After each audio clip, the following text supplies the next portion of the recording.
Hello, Janksters, and welcome to another edition of the MagicJank podcast, the show where members of Team MagicJank get together and we talk about the latest happenings in Magic the Gathering. We've actually been off for a little bit. We've had a couple of very busy weekends, but we are back in the saddle and we are going to have a great time. My name is Graham. I go by Hamox42 on the internet, and I'm joined by the one and only Carlo C. Ferverto Jr. How are we doing, man? Oh, doing great. We've been, doing a lot of traveling over the last couple weeks. It's been a busy month's worth of time. Yes. Yeah. We had the opportunity to go over to MagicCon Chicago, Yeah, buddy. which feels like last week, but realistically it was, 3 weeks ago? 3 weeks ago now, yeah, which is Something wild. like that. Mm-hmm. And yeah, we had lots of time. Chicago was fun. What did you think of Chicago? I had a blast, honestly. I had such a blast that I came home with a flu that lasted for like a week and felt truly miserable, and it was still worth it. I would still do it again. That's how much fun I had. Honestly, getting a chance to hang out with, members of the team, fellow streamers, I met a ton of people from the community. It was an absolute gas. I had a great time. My favorite detail is the sheer number of people who had no idea that I actually did the Piggy Banks character. Yeah, that I, was I funny. I introduced myself a couple of times, and would say, "Okay, somebody just cat," and they're like, "Oh, that's you!" Like, yes, and my face without the glasses or anything is in all of those videos. But okay, no, that's fine. Yeah. So if you're ever wondering, could Superman really disguise himself as Clark Kent with just a pair of glasses? The answer, absolutely. They are Oh very yeah. effective. Anyway, Yeah. um, Yeah. so that was That was great. crazy. I got to experience that in person. The folks coming up to Ham here, and I was like, "There's no way!" Like, what was it on Sunday? You wore I wore the costume the on Piggy Sunday. Banks Yes. Yep. cosplay, and so obviously you got all the recognition then, but it's Mm-hmm. like, hey, here we are in our MagicJank jerseys on Saturday during the meet and Yep. greet. And had some people know that you were Piggy Banks, but then some Mm-hmm. other A people couple. came up, and then after you get to talking a bit, like, wait a minute, do you do this? Yeah. Yes, yes, yes, yes. Yes, I do. And that was also an encouraging thing. I had a couple people who were just like, "Where have I seen you before?" It's like, well, yeah. I had one person actually asked if I worked at their local game store. It's like, no, pretty sure, and it was in like Colorado or something. Like, no, definitely not. Like, but I stream on Twitch, and they're like, oh, you know what? I have seen you at the store because they put Magic streamers up on the TV. Like, oh, Yeah, sweet, yeah, like that was a fun, some fun little moments like that. Anyway, so yeah, yeah, it's awesome. Also, yeah, if you guys see us at MagicCons, come say hi. It's yeah, really cool, and we feed off that stuff because it's just a great time, and we want to see all of your beautiful faces. But yeah, what yeah. were some of your favorite moments and favorite takeaways? Well, I can tell you, I played way more Magic at this MagicCon than I did in Vegas. I want to Okay. say, like in Vegas, maybe I played 4 games of Magic the whole weekend, because we were just going around, and Vegas was, 2 huge floors, and there was just infinite stuff to experience there, as always. Um, Chicago, though, there were 2 floors, but like the main con was on that one level, the same level where the Pro Tour was, Mm-hmm. and so they had everything set up really nice. It actually reminded me of the first MagicCon in Philly, where they had all of the different like Magic set scenes set Mm-hmm. up throughout the con. Right, you had the Bloomborough set up, you had the Aether Drift set up. We got to race little track cars from back in the Yeah, buddy. day in Murragunda, so that was exciting. Um, and we got to do a lot of that stuff and just actually like experience the con. And this one was D&D themed, so it was interesting because you could walk into Creator Central and you saw people playing just different D&D like one-shot campaigns next to folks who were just jamming Commander games. And then the Commander players joining the D&D pods, and the D&D folk then moving over and playing some Magic. Um, I could say I definitely met some people who like were D&D creators in Creator Central, or who like primarily played D&D that were playing Magic for the first time. Like they bought like a pre-con, they sat down and they were just playing with folks. Um, so I that was love that. great. And the other thing that was pretty great, so I know I've probably like shared this story. Well, you've heard it at least, but um, I helped out Celtic Warrior Games in a Learn to Play Standard event that happened on Friday in Creator Central. And so Celtic Warrior Games had set up like, like 20 different pre-constructed standard decks. The intention is to teach you how to play. They all had like different themes, different color combinations, and everything like that. And the very first person that I sat down with was this woman who came over, and she said, "Hey, my son is here playing in the Pro Tour, so we're here at MagicCon this weekend because hey, I support my son." And I'm like, "Oh, Love that's it. great." I said, "What kind of deck are they playing?"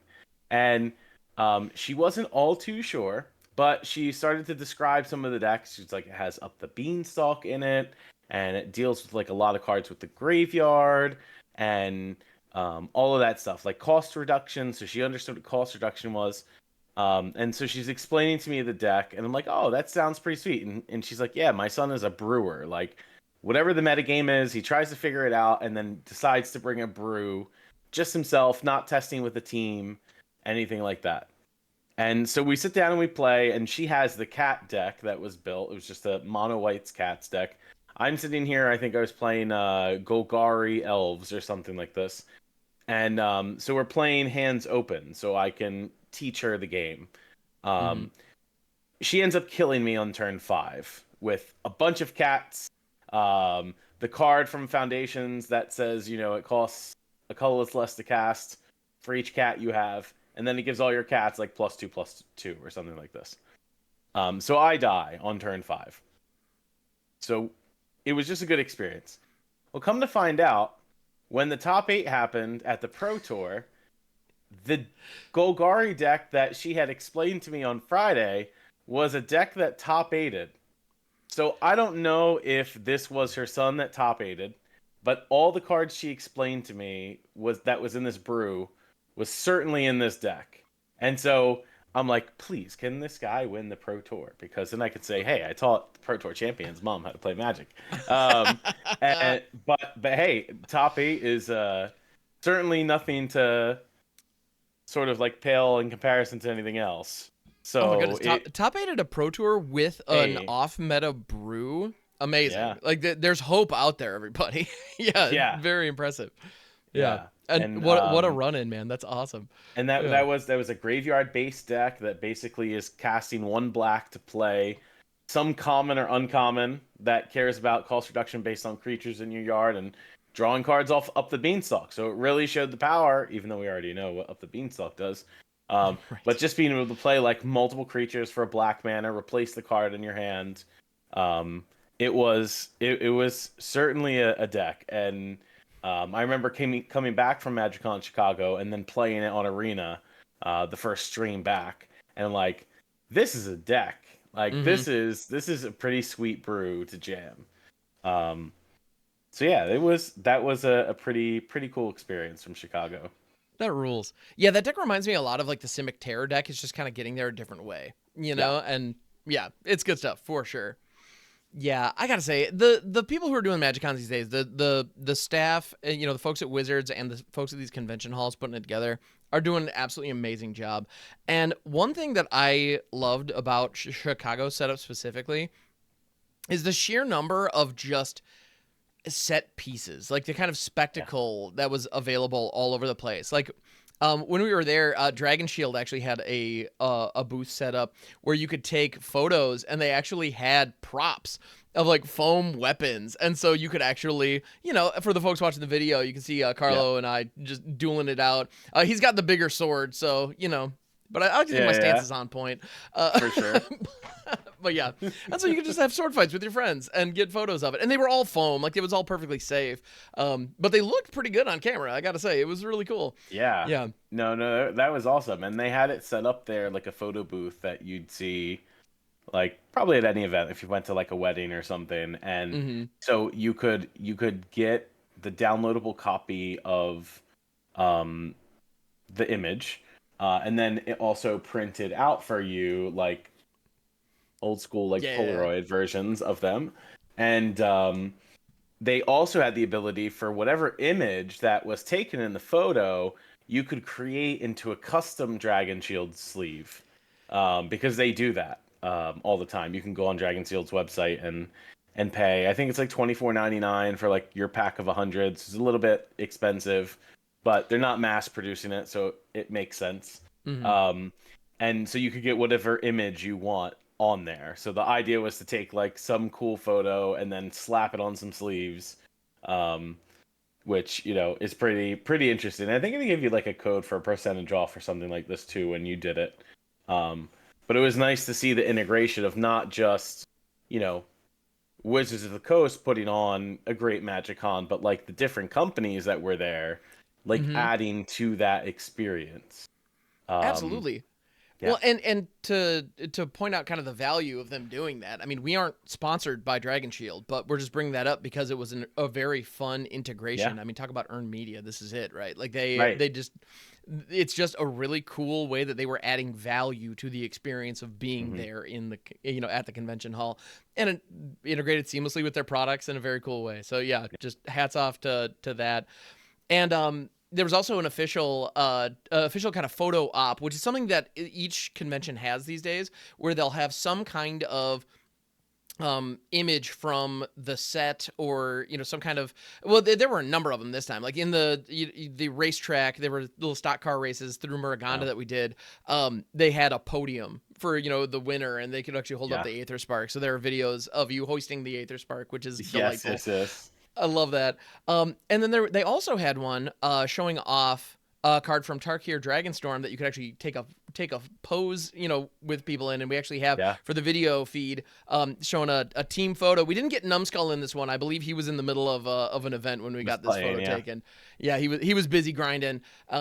But yeah, Jaffer, myself, Headology, and Carlo were all there, and we got a picture with Sarkhan Dragon Ascendant, like in the frame. We actually had the text box in front of us and the artwork yeah. behind us, which is, just that's just neat. I And just get a it kick out of was that. interesting because that was the first setup that you saw when you walked onto the show floor on Mm-hmm. Friday, and they had it covered up because they were doing a Cons of Tarkir sort of like brief preview panel there, as well as showing some stuff off from other sets. And so Sarkhan ended up being one of the characters that they revealed during that panel. So there was like drapes over it, so you walked in and it was mysterious. I think I was shouting some nonsense like, "I hope it's the Ugin card," because in Vegas they showed an Ugin that's going to have a similar frame to what you see here. So that eventually will get revealed. We know Ugin is in the set. Yep. Um, and so it ended up being Sarkhan, and man, what a card this is. If you're looking for an alternative marketplace online for Magic the Gathering singles and sealed products, I have great news for you. MagicJank.com is an online marketplace for people who love all Magic the Gathering has to offer, even the jankier bits. Join the MagicJank marketplace with your own storefront. Whether you're a small business or a hobbyist with more bulk lying around than you'd like, MagicJank.com can help your products reach new customers who love the game as much as you do. Now let's get back to the episode. Yeah. So today, for the kind of the meat of the episode, we want to talk about the Tarkir Dragonstorm spoilers, because I mean, a lot's happened in the last couple of weeks, but Yeah. we want to focus on this because this set's coming out soon, and they did the first look in Chicago, and yeah, Sarkhan Dragon Ascendant. This is a legendary human druid, 2/2 for 2, one in a red. And when Sarkhan enters, you may behold a dragon if you do create a treasure token. Behold being a new mechanic that is an effect that we've actually seen before on cards like Invasion of Tarkir, or I believe it's Scorching Dragonfire, Yeah. or one of the Dragon's Breath Web. Anyway, it was one of those. But anyway, when you behold a dragon, you either point to a dragon that you already have on the battlefield, or you reveal one in your hand, and then the one Mhm. that you reveal or the one that you reference on the field affects the impact of the spell. In this case, if you do it, if you just reveal a dragon from your hand, you get a treasure. Yeah. That's it. In the case of Invasion of Tarkir and whatnot, it can change based on the number that you reveal. It can change based on well, I guess Behold is just you do it or you don't. It's one. Yeah. In any event, I get ahead of myself. Whenever a dragon you control enters, you put a +1/+1 counter on Sarkhan. Until the end of turn, Sarkhan becomes a dragon in addition to its other types and gains flying. He gets so inspired by being around dragons that he just becomes one. Yeah, Yeah. and not to give any like necessarily story spoilers, but let me tell you, if any of you have been following along to the the Tarkir story. I think today was like episode 4, and it's going to be finished by next week when they start doing the like official card previews. Um, it explains why Sarkhan becomes a dragon, Mm. because Sarkhan used to be able to turn into a dragon form whenever he wanted, and I guess after the original um, breakdown of changing the timeline, Sarkhan lost this ability and lost his spark. So you can see that he's a creature in this set without a desparked planeswalker symbol, by the way, Mm. which is interesting. But in the storyline, episode 3 actually will tell you why Sarkhan gains the dragon form back and why that matters for the rest of the story. So Mm. I would encourage y'all to go read the story, but if you had to listen to the audiobook, it's also hot fire. And it reveals some other things today. I tell you, I read the story today on my lunch break, episode 4. Yeah. You, it is the best episode of a Magic story I think I've read in some time, because there's just so many. They wrap up some explanations of what happened after Phyrexia, like with Ajani, because Ajani is in the Mm. story.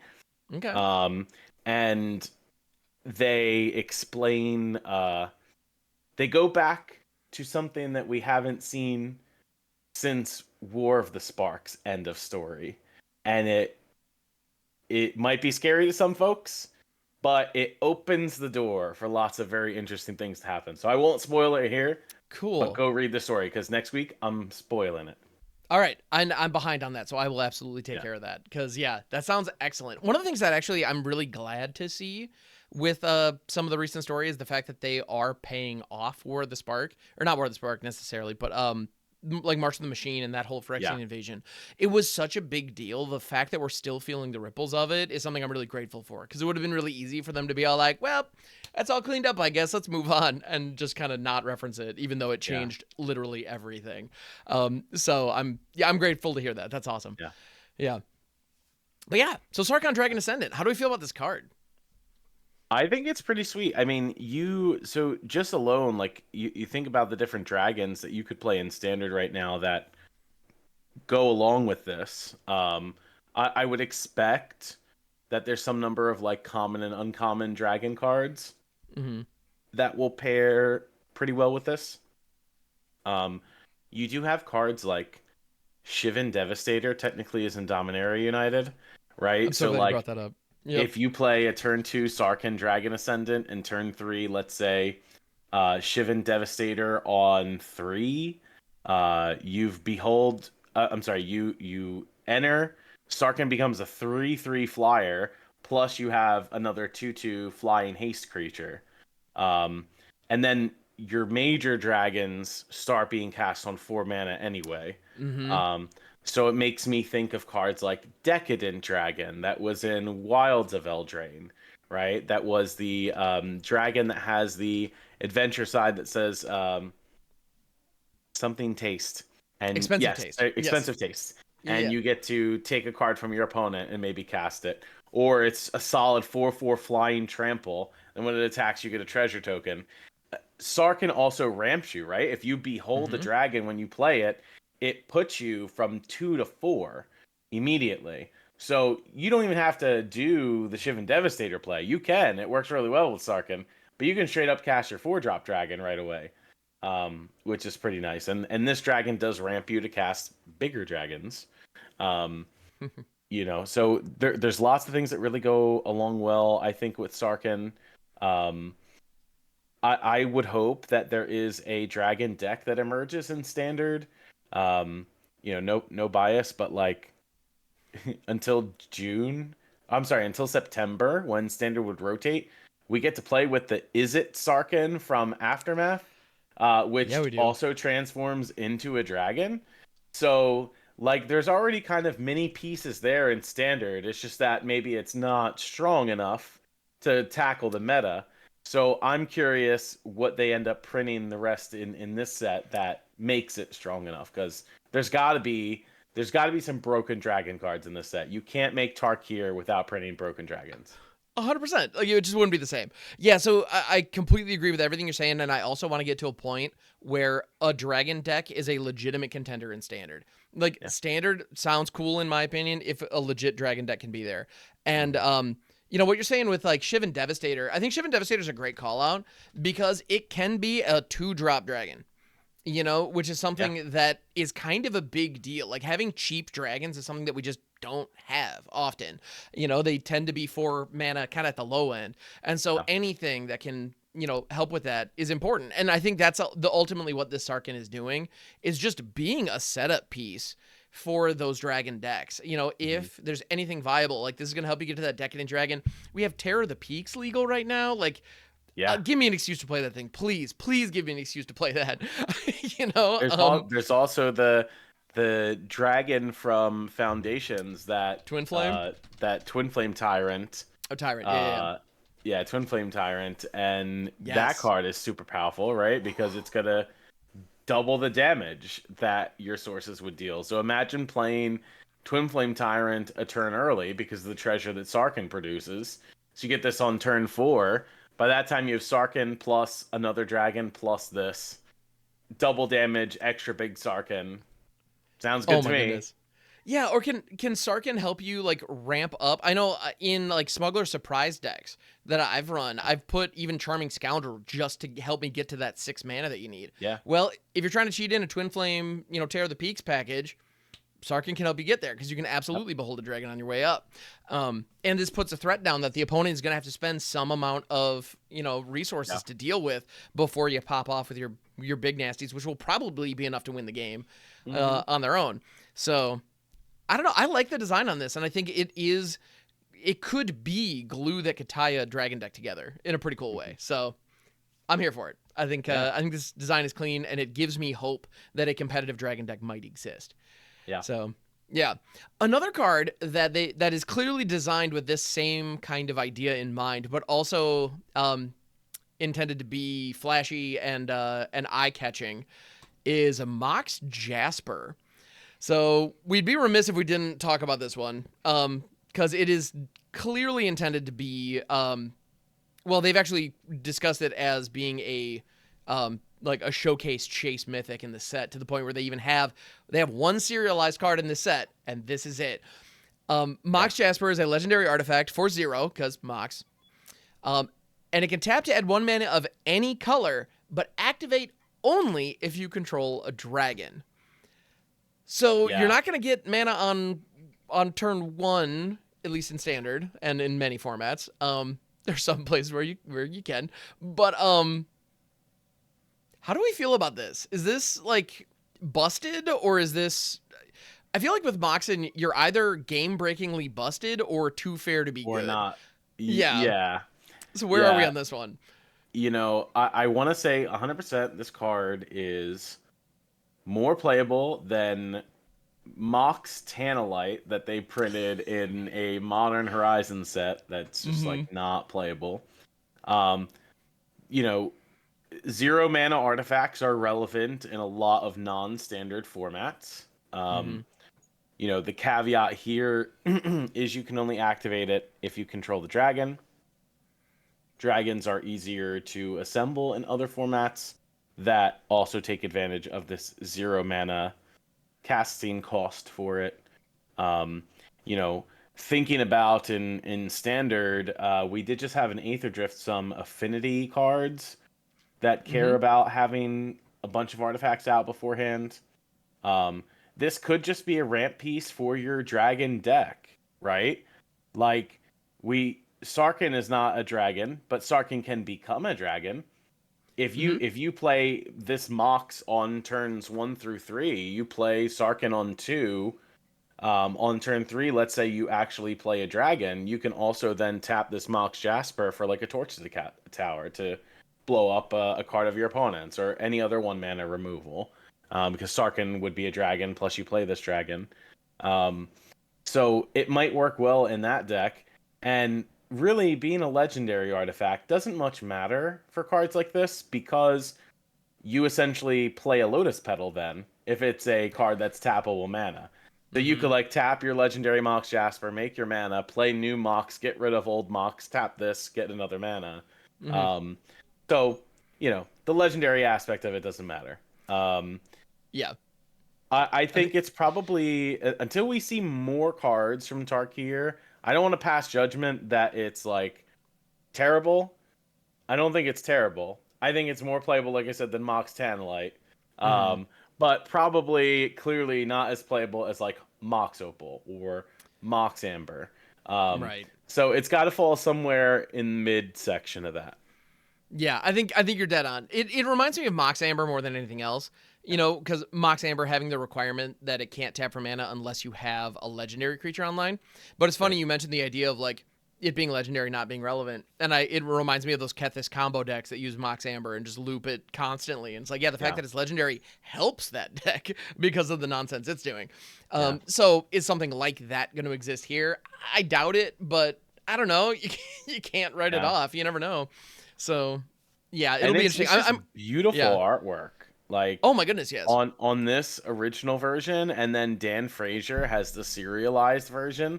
So it looks like all of the other Dan Frazier created cards. Like that way you don't even gotta have the credit to the illustrator on here. Like you just look at this card and you know it's a Dan Frazier card. 100%. Um It's a Mox. I'm curious how many serialized Moxen that Dan Frazier will sign. Um Ooh. that will be pretty interesting to see. Yeah, out of the Um 500 serialized, how many will get his signature? That's a good question. Yeah. yeah. Yeah, I mean they have the Mox guy. They got the Mox guy to do the Mox. It's what you got to do. Yeah, and Yeah. it's lovely. And it feels like an old school Magic card. It's just yeah, exactly. They didn't need to put his name down. We all knew who this was. Yeah. Yeah. Yeah, it rules. I do enjoy that very much. Yeah, we'll have to see. I think if there is a dragon deck in, if any kind of aggressive dragon deck exists in standard, this as a one of value piece in that deck might be worth it. It might also be a complete trap, and just Mhm. not be worth the slot. It's tough to say. Yeah. Yeah, I think some kind of combo situation or how many decks have we seen that run, Tormod's Crypt or anything like that just to be able to play a 0-drop spell? I mean, that's Right. very common. And so Mhm. maybe this is going to be like a 4 of in some goofy Ral Crackling Wit Storm deck. I don't know. Like, crazier things have happened. So, yeah, we'll see. Just the fact that we have another 0-drop artifact entering standard, because actually right now, I don't think we have that many of them. I think we have like Market Back Walker. Oh, And sure, and that's is that X. it? Like, Yeah. the X that can be 0. Like, I feel like that might be Yeah. one of the only ones we have right now. So, I don't know. Like, that's relevant just by itself, even if it had no text on it whatsoever. But yeah, Oh my god, we'll, the we'll other thing see. which like popped in my head that shouldn't is how this triggers prowess on the otters from Storm Chaser's Yeah, it talents. does. And is a target for you to pick up with Pixie and put it back down again. Yup. Even though this stabs for dragons, but I'm just saying the 0-mana artifacts do be doing that. Yeah. And when you're outside of standard, I think there are a lot of changeling cards. Like Changeling Outcast was one of the first things that came to my Yeah. mind with this. Because if you can turn one, drop a Changeling Outcast, then drop the Mox Jasper, you now have, just an extra land drop effectively on turn 1, Yeah. which in a format like Timeless or, Modern or something like that, I'm sure there's some degenerate nonsense you can get up to with one extra mana that early. Is it worth running Changeling Outcast in your deck? I don't know, but I know somebody out there is gonna There, I find mean, something. the other thing that like a lot of folks had pointed out almost immediately after seeing this is the card Leyline of Transformation from Duskmourn, Mm. because you can play that at the start of the game and just name Dragon, and then your Mox will always tap for mana, and you will always get all your Dragon benefits off of your other Dragon cards that probably interact with them. Um, and it is also, I didn't plan it to be this way, y'all. But Stormscale Scion Yup. is another preview card from Tarkir Dragonstorm, and it says other dragons get +1/+1. So let's say you play your Leyline of Transformation, and you name dragons. Well, then I guess all of your creatures are dragons, and they're all going to get pumped. So yeah, Stormscale Scion, 4 double red, 4/4 flying. Other dragons you control get +1/+1, and it has Storm. It has Storm. We have a card on it that is coming into Standard that has Storm. There's no qualification, no hoops. It just has Storm. It's a 6-drop, which makes the Storm much tougher to work with. But we were just discussing a 0-drop artifact. So like you could play Mox and then Stormscale Scion, and then you get 2 Dragon Lords, and it's not even legendary. Nope. Not even legendary, which means it can positively be doppelganged. Oh, faux show. Yes. You can absolutely doppelgang this. Yeah. Oh, and then the idea of the Leyline of Transformation and the Mox Jasper, the notion of like Leyline of Transformation into a Llanowar Elf, into a Mox Jasper, into another Llanowar Elf, or something. Like if you want to go Magical Christmas Land, if you want to get really silly, you know, it can get, I don't know. The chance of that actually popping off, not likely. Am I going to try it? Psh, of course. Sure, but, of course. Yeah, so Stormscale Scion is definitely a payoff for that kind of a setup. I mean, if you can get a decent Storm count.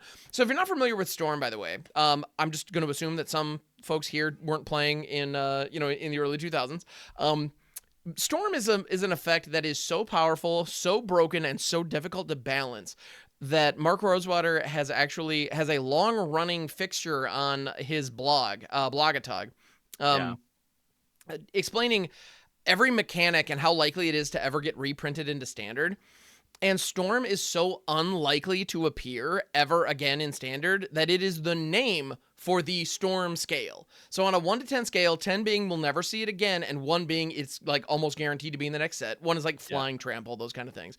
And 10 is, delve and storm. And like, these kind of incredibly busted things.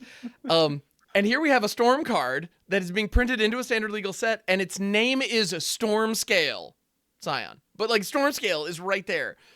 Yeah. I guess they weren't gonna give us a set called Dragonstorm without giving us a dragon that storms, but still. It's a pretty sweet design. I mean, when you think about it, right? Like at least from a Standard perspective where the power level is lower than, modern. Right. Giving a 6-drop card Storm, and the first card that comes to my mind is like Mind's Desire. Yep. Which is always like a vintage cube draftable playable card. Mm-hmm. So you take that and you put it on a creature that pumps each other. So, you think about it. If you get like Storm count 2 on this, you're going to get your Scion plus 2 more Scions. So you've got 3 7/7 flying dragons that are pumping the rest of your dragon team. Now, we all know the reality of Standard, right? Because there is Day of Judgment that costs 4, and Sunfall that costs 5, and tons of Wrath spells out there, Deadly Cover-Up, Split Up. So you would think a strategy like this might be weak to that. But I'll do you one better, because I was very surprised that this card doesn't have haste. However, we have from Duskmourn Enduring Courage, which is a Glimmer Doggo. And that Glimmer Doggo most certainly says, whenever another creature you control enters, it gets +2/+0 and haste till end of turn.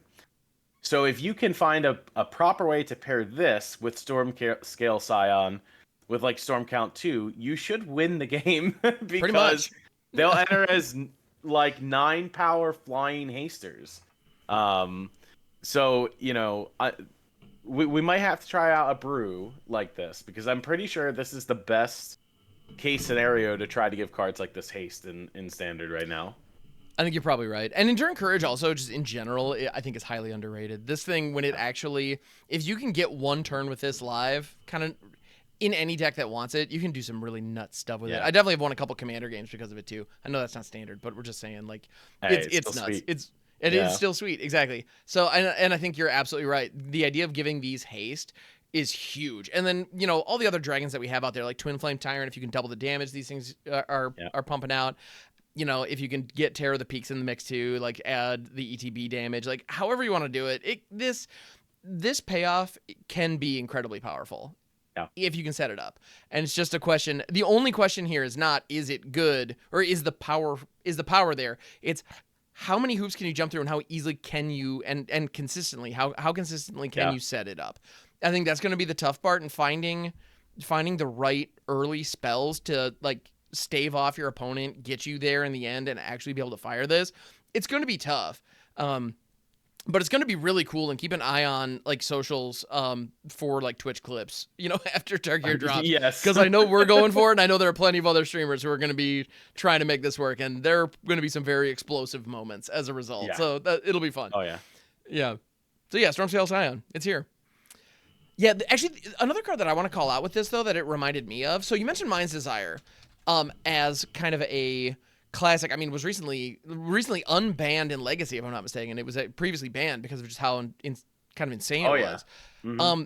There's another card out there called Hunting Pack, which was originally from Scourge, which was my first set, and I loved it. And it was also reprinted in Modern Horizons 2. It's an instant for 5 green that has you create a 4/4 green beast creature token, and it has Storm. So this is a 7-drop Storm that produces a creature. And I'll tell you right now, this card is worth, I believe, around 5 cents because it is so difficult to actually fire, and it's an uncommon. The idea behind it, it's an instant. And so in theory, you could wait for your opponent to have a crazy turn where they cast 3 or 4 spells, and then on their end step, you can throw this as the last one and kind of ride the storm that they've created, is kind of the idea. Which, to be able to kind of ambush them after they had a powerful turn, it's a fun, theory. Pretty it's valid. Just, the idea of keeping 7 mana open, getting to that point, and then, having it, it's just, it's not consistent enough to work. But this is the first thing I thought of when I saw Stormscale Scion. It's like, oh, it's a creature storm card that's kind of heavy. Like, okay. And I was trying to think of all the ways in which, I thought about trying to make Hunting Pack work back in the day, which I would imagine in Limited when people were trying to make Storm work back in, in Scourge. I bet that was fun, but I remember casting this card. I started playing Magic in the 8th edition. I remember casting this card at FNM just to simply pay 7 mana and step to flash in a 4/4 beast and block a goblin. Sure. And that was a powerful play back then. It certainly was. So that's some nostalgia right there. Right? Yeah, times have unfortunately changed a bit since then, but a 4/4 with flash for 7 was worth it. Yeah, which that rules. But and to think about it though, if your opponent has cast a single thing before combat, you got 2 of those. 2 4/4s for 8? That's great. That's absolutely worth it. So, the card is not without its merits, but it's one that it's tough to build around and construct it and make it work successfully. And that's definitely what the Stormscale Scion reminds me of.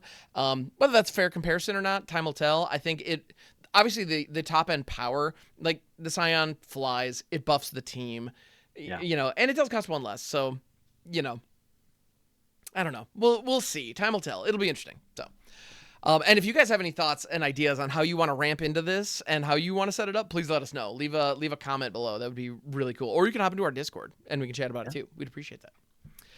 Cool. So it's not all dragons. Okay, to be fair, it's mostly dragons, but we do have some, and that's how we'd want it, right? And of course, if you're playing the ley line, they're all dragons. But there are a couple other cards that are kind of callbacks to some of the cons from Tarkir that we know, and a lot of the kind of human characters. We are seeing reprints of a number of characters that we've seen before. We also there's at least one card, one character who, if I'm not mistaken, based on this artwork, is no longer with us. But Alesha is actually, there's a tribute to Alesha on an enchantment called Smile at Death. Which, given the character and given the title that she carried, Alesha who smiles at death, very appropriate. And it is an enchantment for 3 white. At the beginning of your upkeep, return up to 2 target creature cards with power 2 or less from your graveyard to the battlefield. Put a +1/+1 counter on each of those creatures. So this is one of the mythics from the set. I'm going to call it out. I'm going to say what it is. It is a do nothing 5 mana card.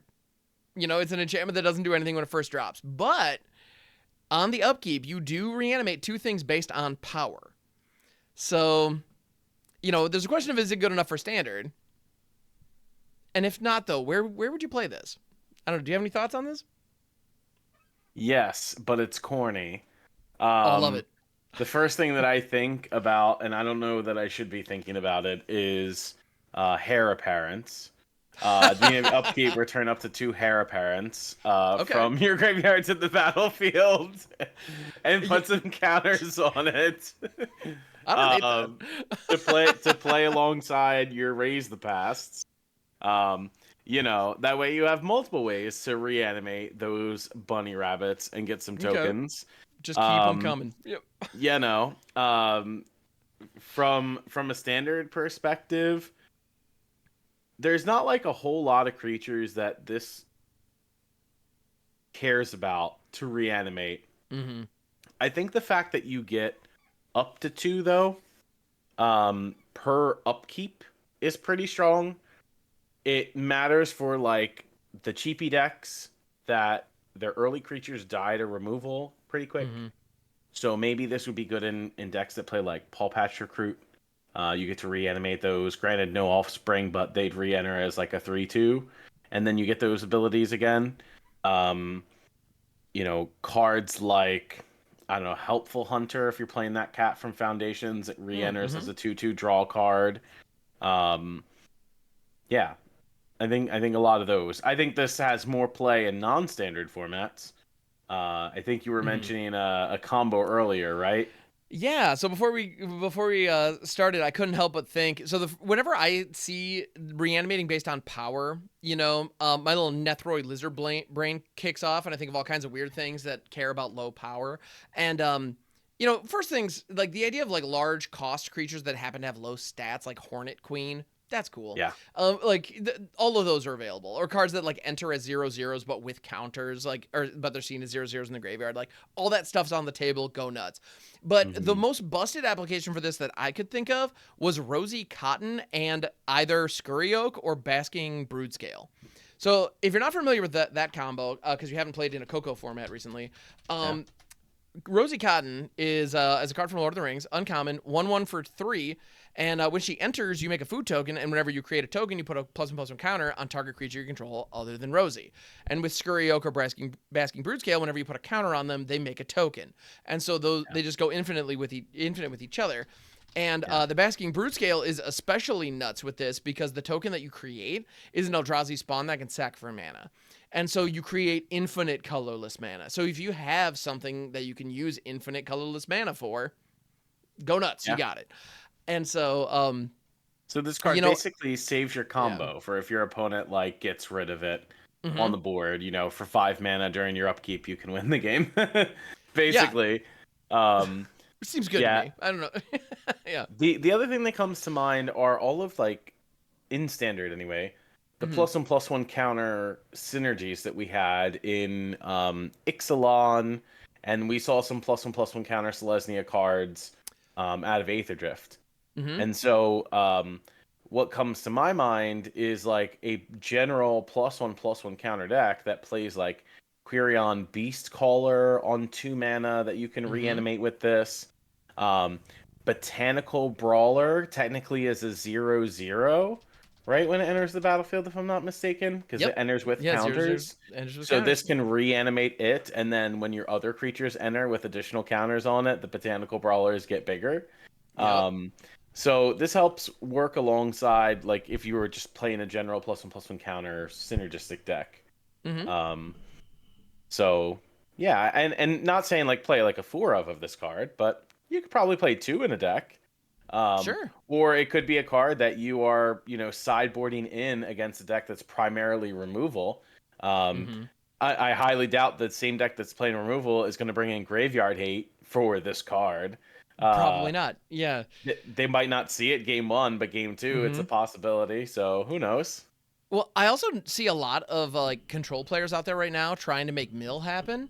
Yeah. With Jace Perfected Mind and a couple of other pieces. Like if there's a mill deck that steps up and becomes a thing, having Yeah. this in your sideboard specifically to combat that could be really cool. Oh yeah. So, yeah, I don't know. It's interesting. There You are you implications here. you would appreciate this then, because the other night on stream I was playing a Rakdos Reanimator deck featuring Valgavoth, one of your favorite cards. Love that guy. And Yep. my opponent milled me with Jace. And so I was then able to cast his Jace off of Valgavoth, mill him 15, hit other Jace, mill him 15, hit other Jace. And I milled out the blue-white opponent. with my Reanimator deck, and it I love was that one so of much. the most glorious things I've done in quite some time. That's fantastic. You spent 8 life and milled 30 cards out of their deck. That's amazing. I love this. Yes, Oh no, absolutely. we cast all 4 Jace. I went to 4. They... Oh my goodness. Worth it. Yeah, Absolutely worth it. Yeah. Dude, I love that. I mean, Valgavoth's great, you guys. Just saying. Yep. it is. It is. I love it. I love that they made an amazing, huge monster that is fully uncastable. It's like you have to reanimate this. That is the only option. Yeah. Yeah, I love it. Cool. So yeah. So looking at some other cards from Tarkir, are there any other ones that you want to talk about? I have a few more. I couldn't think of a good segue for from Valgavoth to any of the other ones that we're going to talk Well, about today. So staying alas. along the Mardu line, Okay. there is Inevitable Defeat that was Yes. spoiled. Inevitable Defeat is an instant spell that costs colorless, a red, a white, and a black. It can't be countered. You exile target non-land permanent. Its controller loses 3, and you gain 3. So, like this card kind of reminds me of Anguish Unmaking, but Anguish Mm-hmm. Unmaking you just lose life. This one you pay 1 more mana, 1 more color of mana too, but can't be countered. Exiles any non-land permanent, and then you drain 3. Um, I highly anticipate this card being standard playable. And you might not think so because it costs 3 mana. But remember, we just got all the rest of the Verge cycle in Aether Drift. We don't know if there's a land cycle in Tarkir. I Mm-hmm. I would bet there is. Presumably. They're not going to But give us a I set built around 3 color factions and not help us with our mana in some right, way. Yeah. right. But now that we have all 10 Verges and we have Surveil lands, I mean, this is not out of the wheelhouse of being a castable spell. Mm-hmm. Um, And yeah, I'm looking forward to playing this card. Some number Yeah. of them. Yeah. So at 4 mana, it's a little expensive. One red, white, black.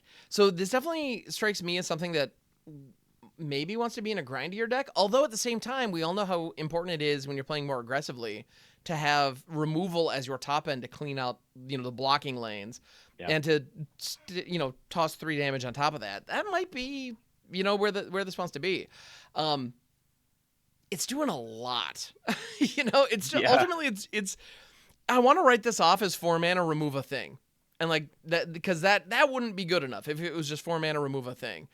But to also have a drain and to be uncounterable, yeah, Yeah. and at instant speed. I mean, it's doing it. Everything's right. If 3 colors on a piece of removal, what this reminds me of is Void Rend, which Yeah. is a card Mhm. that I always thought was good, honestly. Like I thought this card was a house, and I still am kind of amazed at how little play it saw in Mhm. standard in the time that it was here.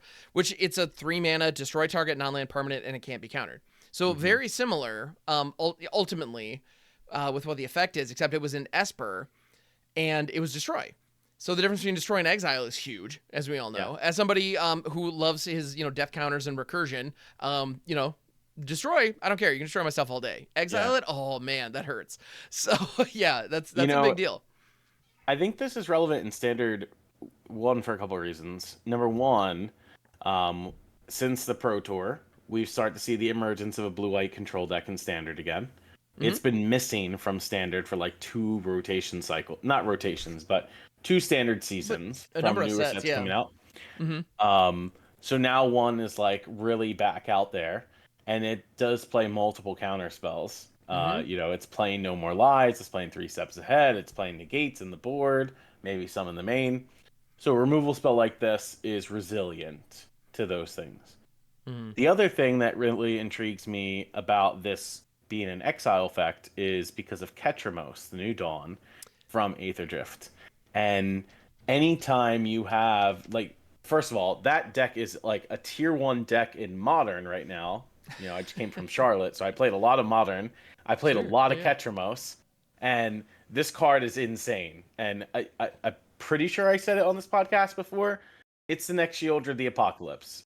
If you're running turn 3 Ketramos and turn 4 in your Mardu deck, you cast this card. not only do you get to exile something to your opponent, you get to drain them for 3, but then you lose 1 and you draw a card. And then it helps build up the ability for Ketramos to be able to attack or block. Ketramos is insane. This card is very good alongside of it. Yeah.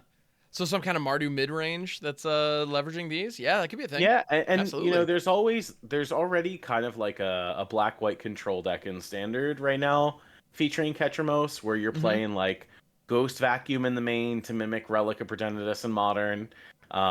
You are playing exile effects like The End, Temporary Lockdown. You know, so adding red to that deck isn't really out of the wheelhouse of possibilities. And you can also play it along cards like the new Chandra from Aether Drift. You're right. If you're gonna splash red, you probably should be splashing Planeswalkers alongside of it. You know, something that allows you to play at the turn after you've played Ketramos, right? Think about what cards might be some good payoffs in red that you'd want to play alongside of this. You also got Outrageous Robbery that's standard legal, and that exiles cards. Ooh. So you know, you could Yeah, there are play options. tons of these really sweet cards, and I think Inevitable Defeat is going to slot alongside Ketramos pretty well.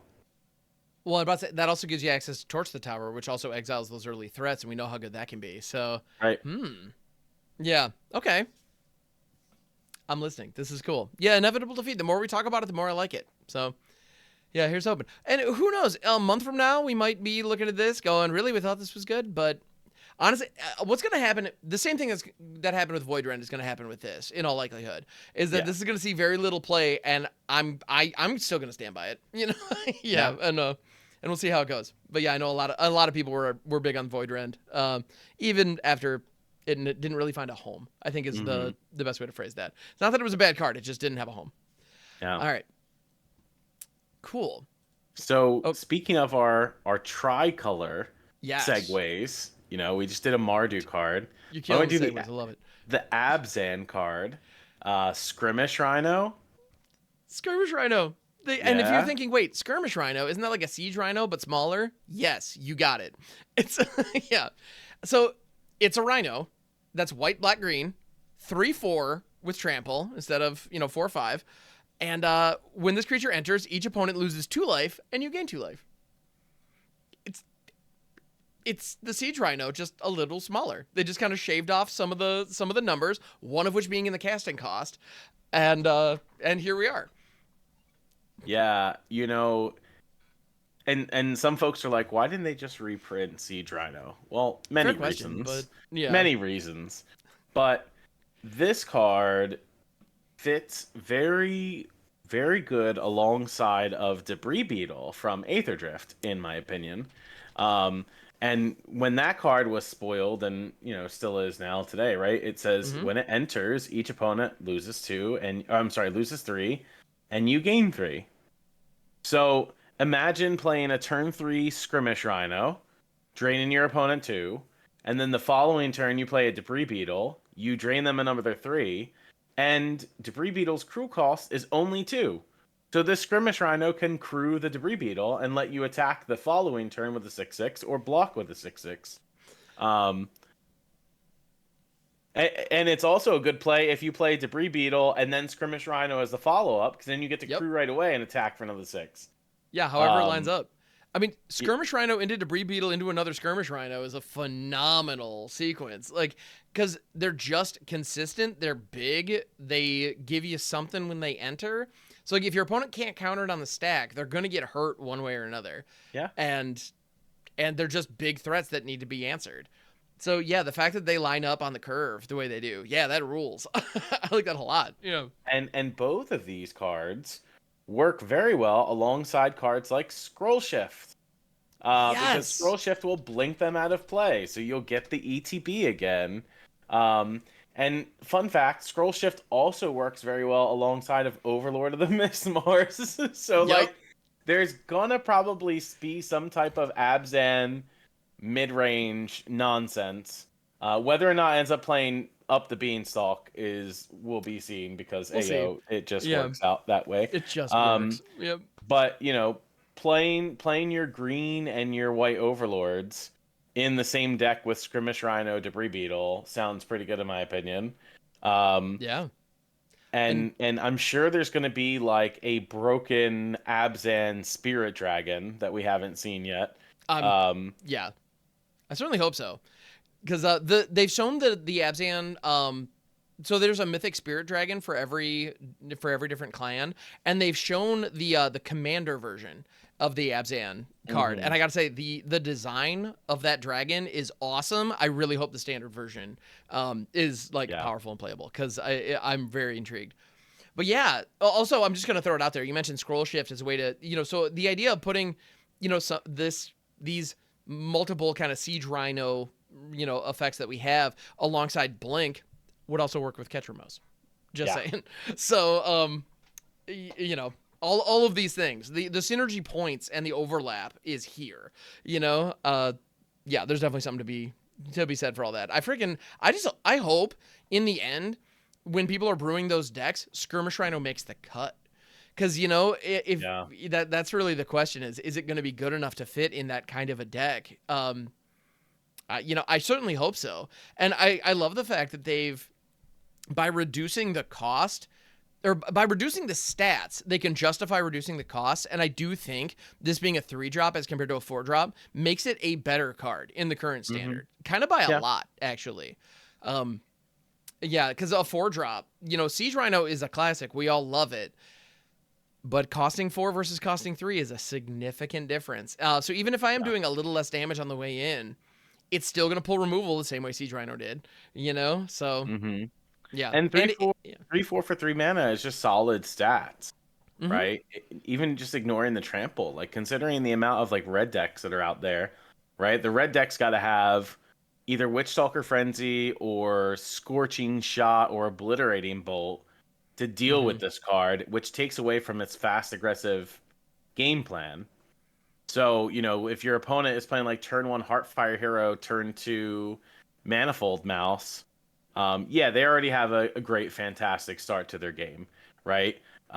You being able to play like removal spell followed up by a Skirmish Rhino makes them like have to have Monstrous Rage or one of Mm-hmm. those removal spells, Wh- which means they Or don't have it for a better threat yeah, later. yeah, Monstrous Rage has to effectively be a removal spell against this, because with 4 toughness, it's going to be able to soak up so much of that damage. Yeah. And there's a non-zero chance it'll be able to kill whatever is raging. So Yes. yeah, that's really cool. Yeah. Oh, against red, this looks lovely. Hmm. Yeah. Yeah. The question then, of course, also becomes how consistently can you cast? Can you have these colors available on 3? Which I think the verges and Well, whatnot. I think we can get there, but you got to be very careful about how you set up your mana yeah. base. Yep. Yeah, we have the Verges, we have the Fast Lands, right? Blooming Hmm. Marsh and Concealed Courtyard. We have the Surveil Lands, maybe Tricolor Lands, who knows? Yeah, we'll see. Here's Uh, hoping. Yep. Very cool. Also, I did see one. I got at least one question in my Twitch chat recently asking if they would reprint the fetch lands, just because we are going back to Tarkir. The answer to that is I believe I don't have any insider information on this. I think it is very safe to say absolutely not. I don't think we will ever see the fetch lands return to standard. In Unless power creep and things like I have a feeling the overall stock of Magic will have to go into a very steep decline, and that's an emergency lever that they would pull to get yeah, people back into it. I don't expect that to honestly ever happen.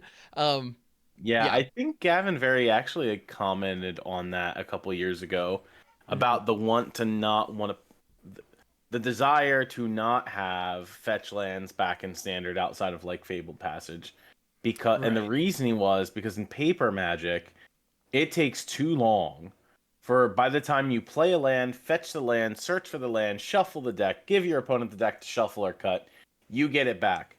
It takes considerable amount of time off of the clock. For someone who's played Modern recently, I tell you this is very true.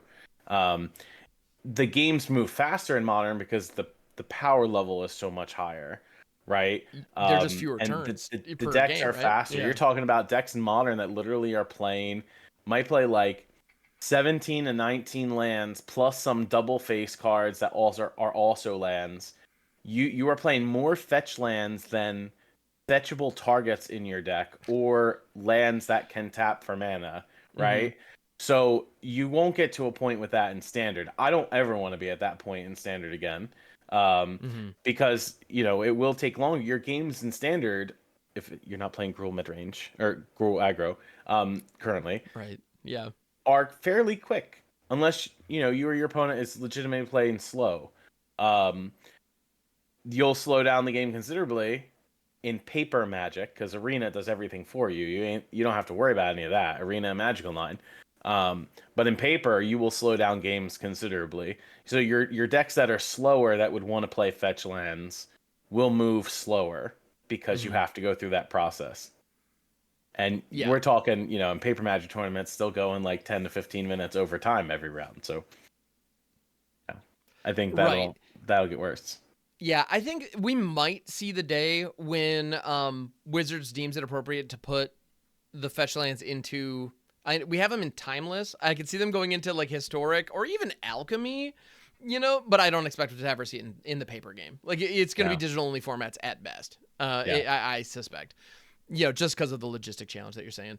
So even though yes, the way that they play is good and reasonable, just the Yeah. logistics are a nightmare And and enough of a pain that we're talking about them.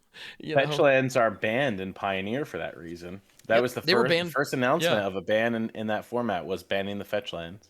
Yeah, I believe actually when they announced Pioneer is going to be a thing, everyone. It's going to be this Yeah. cool new format, and don't bring your fetch lands. They're already Nope. banned. Like, I Yes. think it might have even been literally the same day, like in the same article. They're like, Same "This is article. a thing," and they're banned. Cool. Yeah.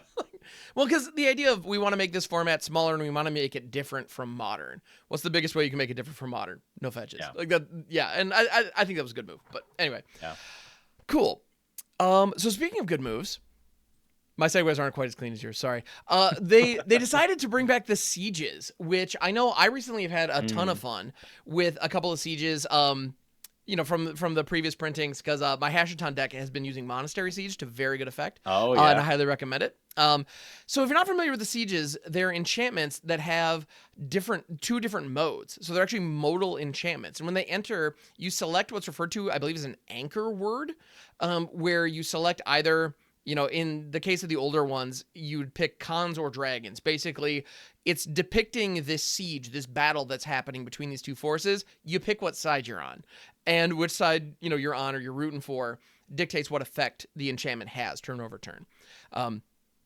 And some of them are quite good. And it's interesting because the effects are very different from one another. Well, they're going to have a whole other host of them, but instead of picking cons or dragons this time, you're actually picking amongst the clans, which I think is an interesting choice. And the one that they've spoiled is Baron Step Siege, which is an enchantment for 2 white, black. And as this enters, you choose Abzan or Mardu, which of course are the 2 clans that share this color combo. And if you pick Abzan, at the beginning of your end step, you put a +1/+2 counter on each creature you control. Yeah. And if you pick Mardu, at the beginning of your end step, if a creature died under your control this turn, each opponent sacrifices a creature of their choice. So what are our Yeah. thoughts on this thing? So a few things. Number one, I think this is a missed opportunity to put more battles in the game. Mm-hmm. I understand the callback to the old sieges that just had siege in the name, but the battles from March of the Machines are battle dash siege. So they could have used this design space to create an invasion, Mm-hmm. whether it be an invasion or just call it something that's not an invasion and just name it a battle card to Yep. reintroduce that into the game, or leave it so you have that post rotation in the summer. Mm-hmm. Um, and then have this type of a siege as the spell that you cast on the backside, right? They could have printed a white Yeah. black or a Mardu or however they wanted to do battle that Mm-hmm. flips into the siege, and you could still call it the siege with having Yeah. that type, right? Um, so I'm surprised that they chose not to do that if this is going to be a cycle of sieges. Um, in terms of the card, though, it reminds me a lot of Virtue of Loyalty from Wilds of Eldraine with the Abzan side, right? At the beginning of your end Mm-hmm. step, put a counter on each creature you control. Virtue of Loyalty does that, except it untaps your creatures, and it costs 5 mana to do that. Um, The Mardu side says if a creature died under your control this turn, makes this card fit alongside of an Aristocrats build. Hmm. Um, so you see some like Raise the Past decks as they exist now, right? With like Vengeful Blood Witch and Bartolome, and sacking cards like Infestation Sage, right? To get a bunch of triggered abilities off. So I like the second half of this card for those types of decks because almost always there will be a creature that dies and your opponent gets to sacrifice a creature too. So I think this Yeah. is an okay card.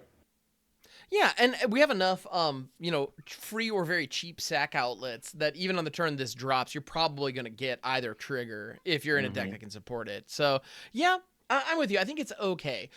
At the end of the day, one of the issues that I see with this is just I don't know that these effects are worth the mana cost independently. Because it definitely feels like you're paying a little bit of a premium just to have the flexibility between them. And which that's normal for these kind of modal cards, and I think that's generally a very good thing. Mm-hmm. The challenge there is there ever going to be a deck that would like to fluctuate between each mode? That might pick one or the other. Because I definitely feel like in this case, I think you're probably going to want it for maybe the Abzan mode more often than Mm-hmm. not. And, because if you're doing an Aristocrats deck, you don't want to put counters on all the little guys that are about to die. Like Right. that's not a factor that you want to plan for turn over turn. And if you're doing a +1/+1 counter deck, you don't want to count on your creatures dying necessarily either. I can see in that situation some situations where you're in kind of a slugfest and if your creatures are, your creatures are going to get blocked and some of them will die. Being able to kill your opponent's things there might be more valuable than a counter in that Mm-hmm. case. So I could see it, I could see you putting it in your deck for the Abzan mode and then based on certain board states picking the Mardu mode, but I cannot imagine the other way around. Do Um, you, do you remember? I mean, I still see people play it on Arena, but like the Black White Bats deck. yes. That was kind of like the.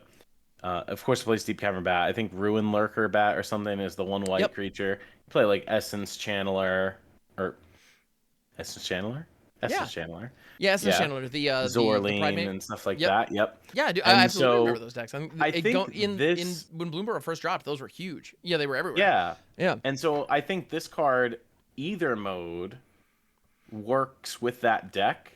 because like maybe you're playing Sanguine Evangelist in this deck and you're making 1/1 bat tokens. Sanguine Evangelist is dying, which would trigger that second effect. Generally putting +1/+1 counters on your flying creatures that also have lifelink is pretty good. It's never Um, bad. Sure. Yep. and that deck wasn't playing Virtue of Loyalty before. Um, Most of the time, it never got to 5 mana to be Hmm. able to play that part, but maybe 4 mana is kind of affordable. Um, so I think that's Okay. like a good example of a deck that either mode of this card is probably acceptable. Okay. I'm cool with that. Yeah, that seems like the right home.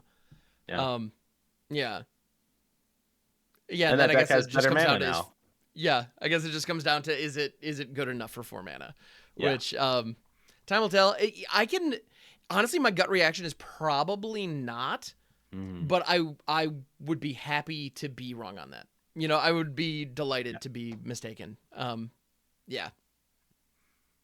It's interesting. It's a cool design. And I do hope this is a cycle because this definitely reads like it has cycle all over it. I don't recall if they specifically stated that it would be or not in the preview panel, but like this is definitely designed in such a way that they could make quite a few of these. Yeah. And I think that'd be neat. you know?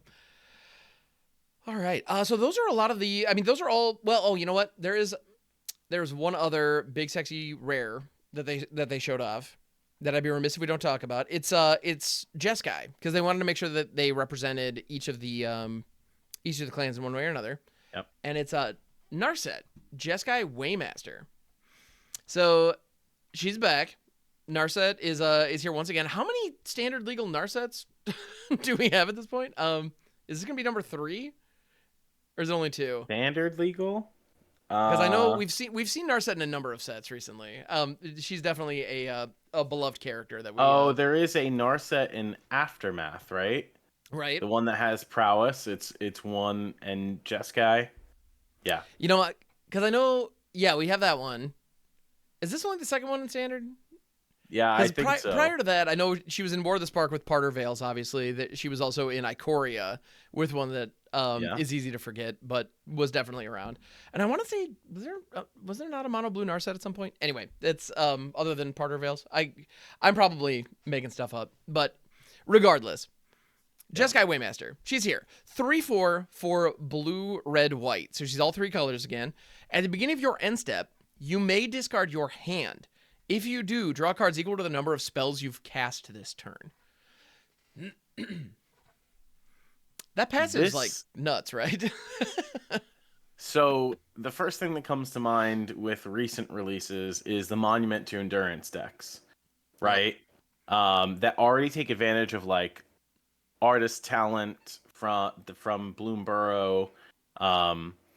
You know, some of them are playing like Chart a Course in the deck already to enable the discard options.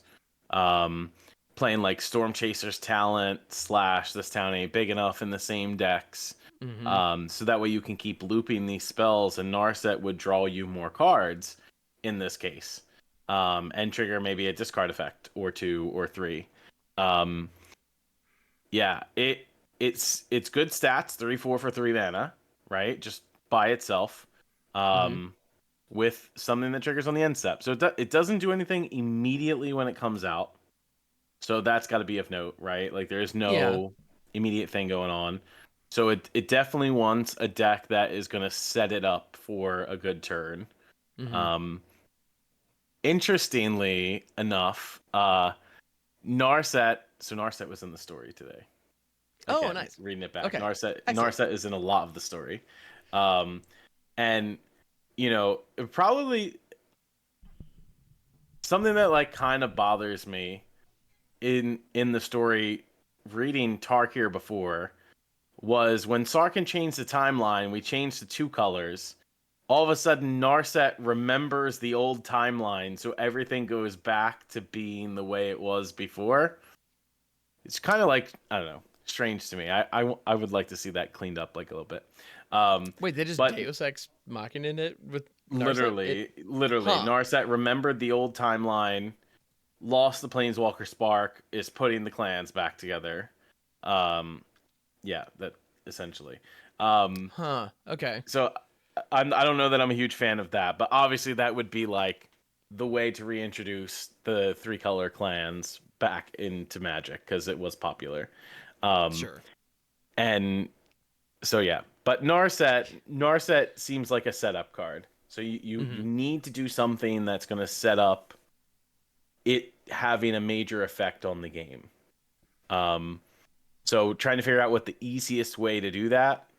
You know, maybe we see some more storm cards, right? That care about playing multiple spells, and then you storm off, and then you discard and you refill your hand. You know, with Narset. But again, That you know, seems this good. has got to be on the board, and there's no real ramp that you can do to cast Narset early because it is one of 3 different colors to cast, right? It's the same sort of like downside of the Rhino that we showed, right? Because it's not like you could play a Llanowar Elves and then play it on turn 2 because you got 2 of the same color that'll be out there. So I don't know. And it's fitting then that it's at rare because it's a setup card instead of just a mythic for the sake of it being a Narset card. Yeah. Yeah, it looks like, I mean, it just looks to me like another, honestly, it kind of reminds me of the Aftermath Narset. Because if you've ever played with that card, if you play it against like somebody random on the ladder, I mean, if you're even in like gold rank and you're going up against somebody who's trying, she never survived to actually fire off. Yeah. But against other kind of low interaction janky setups, the amount of power that she could put onto the board, because by giving all your creatures prowess and the ability to like free cast one thing per turn, like that got insane.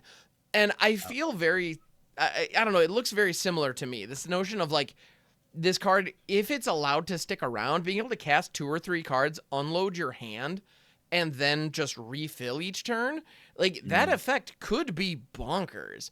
I just yeah, I think the setup is awfully specific, and yeah, she has to survive, um, multiple turns in order for that to be exceptional. I do like the Monument to Endurance call out. That's a cool idea. The notion that you don't have to pick necessarily between casting your spells or discarding cards, or casting spells that discard Right. cards. If you have Narset alongside Artist Talent, you all of a sudden don't need to be putting cards in your deck necessarily that discard. You can just run good removal or even cards like Opt and just basic spells that'll just trigger stuff for you. And get Artist Talent triggers and then also Narset triggers to help refill and keep the Monument triggering. Like, that effect, I mean, that sounds good. Like, that sounds like it has potential. It also sounds a little fragile for me, and that's my concern. And I can't imagine Narset Jeskai Waymaster unseating Artist Talent in that spot, because that's only 2 mana. It doesn't tie to creature removal. The first chapter is really all you need for that deck, so you don't need to invest any more mana into it. Like,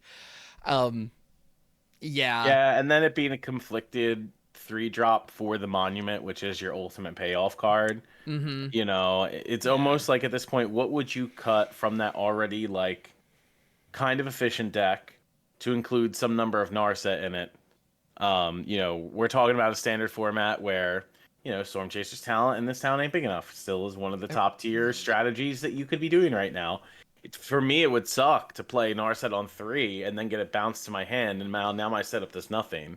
Yeah. Play Narset in these 2 cards, empty hand, haha. Okay, before you go to your end step, I'm gonna this town and bounce your Narset back. Like, right. Yeah. Right. Yeah, that hurts. And so, and that's not me getting into the argument of like this card just dies to removal. Brr, brr, brr, brr, brr. I hate that argument. I know, I do too, but we're in an interaction heavy, environment. Like, we just are. We are. There's infinite good removal in the format, right?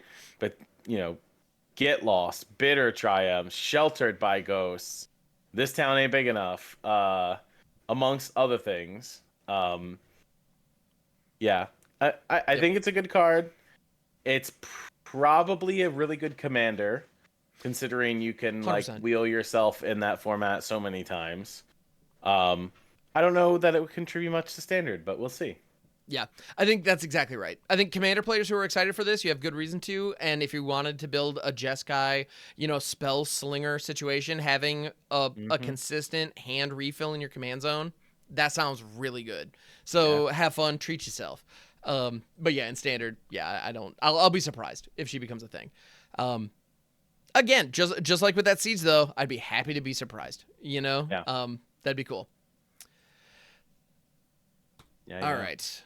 Are there any other fun things from the standard set? So they did preview a couple of the oh, you know what there is? So they previewed a number of the dragons, a number of the mythic dragons. Most of them that they've previewed so far are actually from the commander set. Right. But they did reveal a standard one. Yeah. There's one that's in the standard deck, standard set, and it's actually Jeskai as well. So this is the spirit dragon that is kind of the guardian spirit of the Jeskai, and it's Shiko, Paragon of the Way. So if you were curious, this is the way. All right, it's a 4/5 for 2 blue, red, white. Yes, I am proud of that outdated reference. Don't worry about it. 4/5 with flying vigilance. And when Shiko enters, exile target non-land card with mana value 3 or less from your graveyard. Copy it, then you may cast the copy without paying its mana cost. I appreciate that this can reanimate Narset that we were just talking about.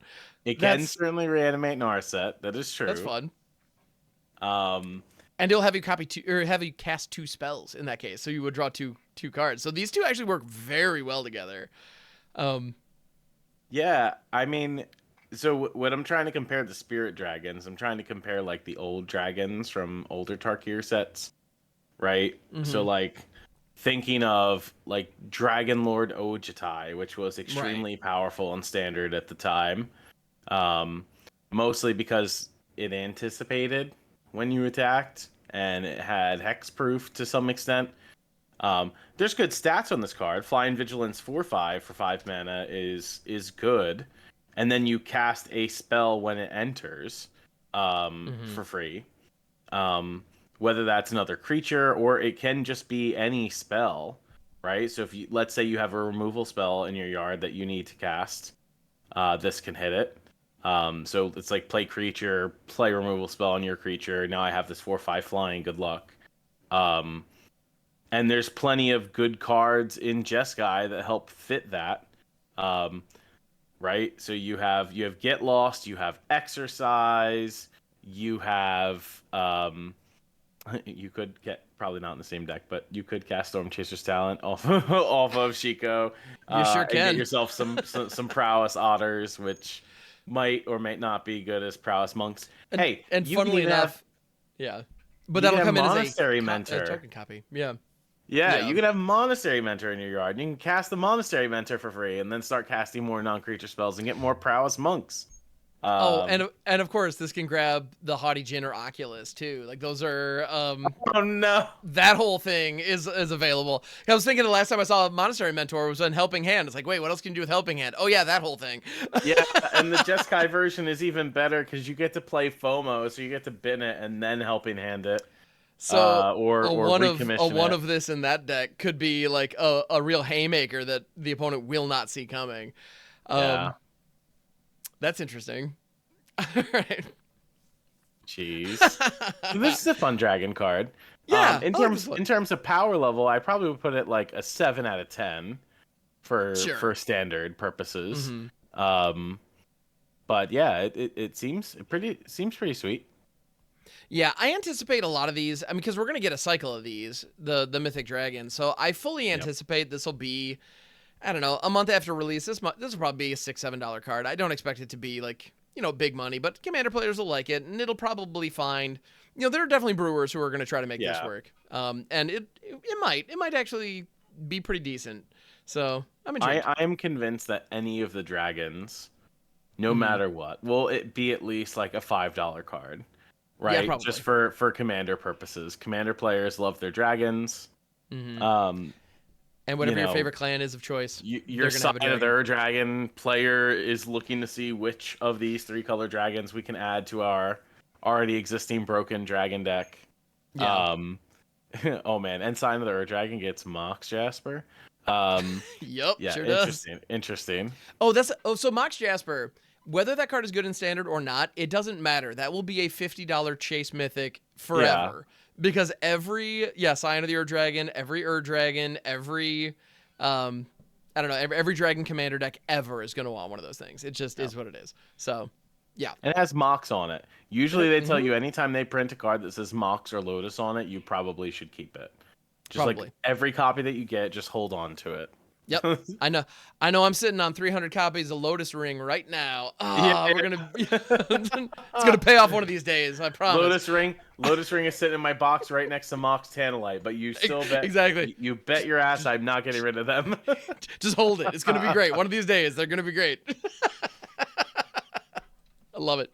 We got Sushiko Paragon of the way. The other thing that I want to call out when it comes to these dragons, again, they did spoil like a couple of the commander variants, which we don't need to go into, but I do just want to say the art direction on these, the designs of these dragons are breathtaking. So Shiko, themselves, their wings are kind of frayed, and they resemble the scrolls that the Jeskai monks, use to catalog information, and it's very evocative of that. And then the way that the kind of tattering is even around their face, it almost looks like a flowing beard, but also still scrolls. Like, it's very interesting, and very evocative of that particular. It feels very Jeskai, just in the way that the dragon was created. And for the video folks, I'll pull up a couple of the other ones. It's going to be the commander cards that we look at, but so we're not going to get into the mechanics of them necessarily, but I do want to talk about the Abzan dragon. My favorite commander deck of all time is my Teneb the Harvester deck. I have feelings when it comes to Abzan dragons. I just do. And Betor is the Abzan design. And Abzan, if you're not familiar with the idea behind them, the clan is all about being the scale of the dragon. Each clan represents a different, element. And so hardened scales, and a lot of the cards that have bolster on them that put plus and plus counters on cards are Abzan themed. They're all about like defense, and being tough is kind of their whole thing. And Betor has these like the dragon looks like it is made of very large, heavy plates that are being suspended or kind of held together with swirling sand, which it just the image of it is just freaking beautiful. And like the wings themselves are the webbing that you would expect to see kind of in between the bones of a dragon's wing are actually, they look like just flowing sand dunes. Which I gotta say, I kind of want this on a poster or something because it's just freaking gorgeous. And I can't wait to see the standard version of this card because I'll probably want to, do something with it, Yeah, so we have Betor. The Sultai one was also revealed. Teval, the balanced scale. It's very long, very snake-like. And it looks... This one definitely looks more spiritual or almost undead compared to the others. Yeah. And anyway, just A+ designs. They're freaking gorgeous. Just go look them up if you haven't already. Zombie druids. Yes. Yeah, the Commander Teval actually... Yeah, when one or more cards leaves your graveyard, you create a 2/2 black zombie druid creature token, which... And interestingly enough, Sarkhan was typed as Druid as well. So, is Druid type going to be a thing here? I don't know. They appear to be leaning into that type a little bit more than we're used to seeing. So, yeah, could be interesting. Anyway, yeah, good stuff. But yeah, so if you haven't checked out the the different cards, the different designs, please go look at the art. It's gorgeous. Yeah. So I think those are all the rares, mythics, and whatnots to cover. There are a couple of commons and uncommons that they previewed. Nothing too scary, nothing too crazy. One is Stormplane Detainment, which is an enchantment for 2 and a white. When it enters, you exile a non-land permanent and opponent controls until this leaves. It's Banishing Light again. Yeah, it is what it is. Same variants. It's the same thing. And then there's also Rally the Monastery. It's an instant for 4. It costs 2 less to cast if you've cast another spell this turn. So that's also, this is a cost reduction spell that doesn't trigger up the Beanstalk. Let's hear it, folks. Let's go. More of these, please. Yeah, 4 that reduces to 2 is great. We like these. But yeah, you choose one. You create 2 1/1 white monk creature tokens with prowess. Up to 2 target creature you control each get +2/+2 till end of turn, or destroy target creature with power 4 or greater. Even that's kind of an interesting uncommon. 2 monk tokens with prowess for 4 mana is good. It's great for 2 mana. Considering, the Jeskai cards are all about playing spells and then triggering the prowess. So, very interesting card. Yeah. Actually, I think this is one of those, it's easy to write off as the white instant that can destroy a large creature and also does some other stuff. But the other stuff this one's doing actually looks pretty good. Yeah, and the cost reduction being tied to the the same kind of Spellslinger prowess package, that's interesting. The idea of on turn 3 casting some 1-drop and then following this up with 2 monks, that seems pretty darn good to me. So, it does, yeah. Yeah, this could see some play. Yeah. Honestly, in the deck that the deck that Narset wants to be in, this might make the cut in that deck. Whether Narset is or not, we'll see. But yeah, I'm intrigued. Yeah, so that looks like a pretty decent uncommon. All right. So, was there anything else that you wanted to talk about as it relates to Tarkir? Well, we know that the weekly MTG stream coming up on this upcoming Tuesday is the debut of Tarkir. So I'll definitely be taking my lunch break at work around that time so I can watch the preview panel. I want a broken Ugin. Not that I'm a Planeswalker lover or anything like this. But I need a broken Ugin. So we will see if they give us that. Which, they revealed that in Vegas, so, I told you I wasn't going to give you any story spoilers, but you need to check out the story from today. Because it might involve Ugin. We don't know. The particular place that they go to, where Ugin had been left behind with my favorite Magic character, Nico Bolas, is definitely... They travel there, and it's interesting... Okay. All right. I said I wasn't going to do spoilers, but they found an omen path to the meditation realm. So any and everything could happen. So here's the thing. I was absolutely planning on listening to all of these stories, before we record next. So presumably within the next couple of days. Yeah. Just because you said that, there's a non-zero chance I'll be starting as soon as we're done here, because Yeah. that Oh is yeah. incredibly intriguing. Wow. Yes. Okay. I did not Uh, expect a payoff on, honestly, like the Ugin bolus kind of hanging thread from War of the Spark was something that I expected them to go back to someday. We were just getting to the point where I was starting to lose hope. So I'm really glad to hear that's happening, because yeah, holy cow. Hey, listen, in the story, we need a new big bad, right? The Mm-hmm. big bad was Valgavoth in Duskmourn, and then And he's a it could good, have yeah. it could have continued to be Valgavoth had Winter's team, the Speed Demons, won the race. Mm-hmm. They didn't, so Valgavoth is still stuck on Duskmourn. For now. However, for Yeah. now, yeah, and yeah, you'll have to see you have to read that story to see who they encountered in the meditation realm, because it was neither of those two dragons. And that's where the story became very interesting. Ooh, okay. Because yeah, that is one thing. I mean, the villain stable in Magic is pretty deep and pretty darn good, I'd say.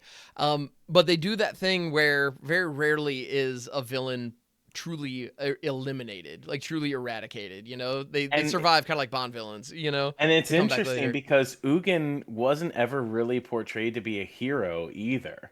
Like Ugin's like kind of evil in the story, right? Like Ugin's used the other planeswalkers to do Ugin's bidding, right? Mm, So Ugin might have come to say, "Hey, we're gonna trap Nicol Bolas in this meditation realm, so that way he stops destroying the multiverse."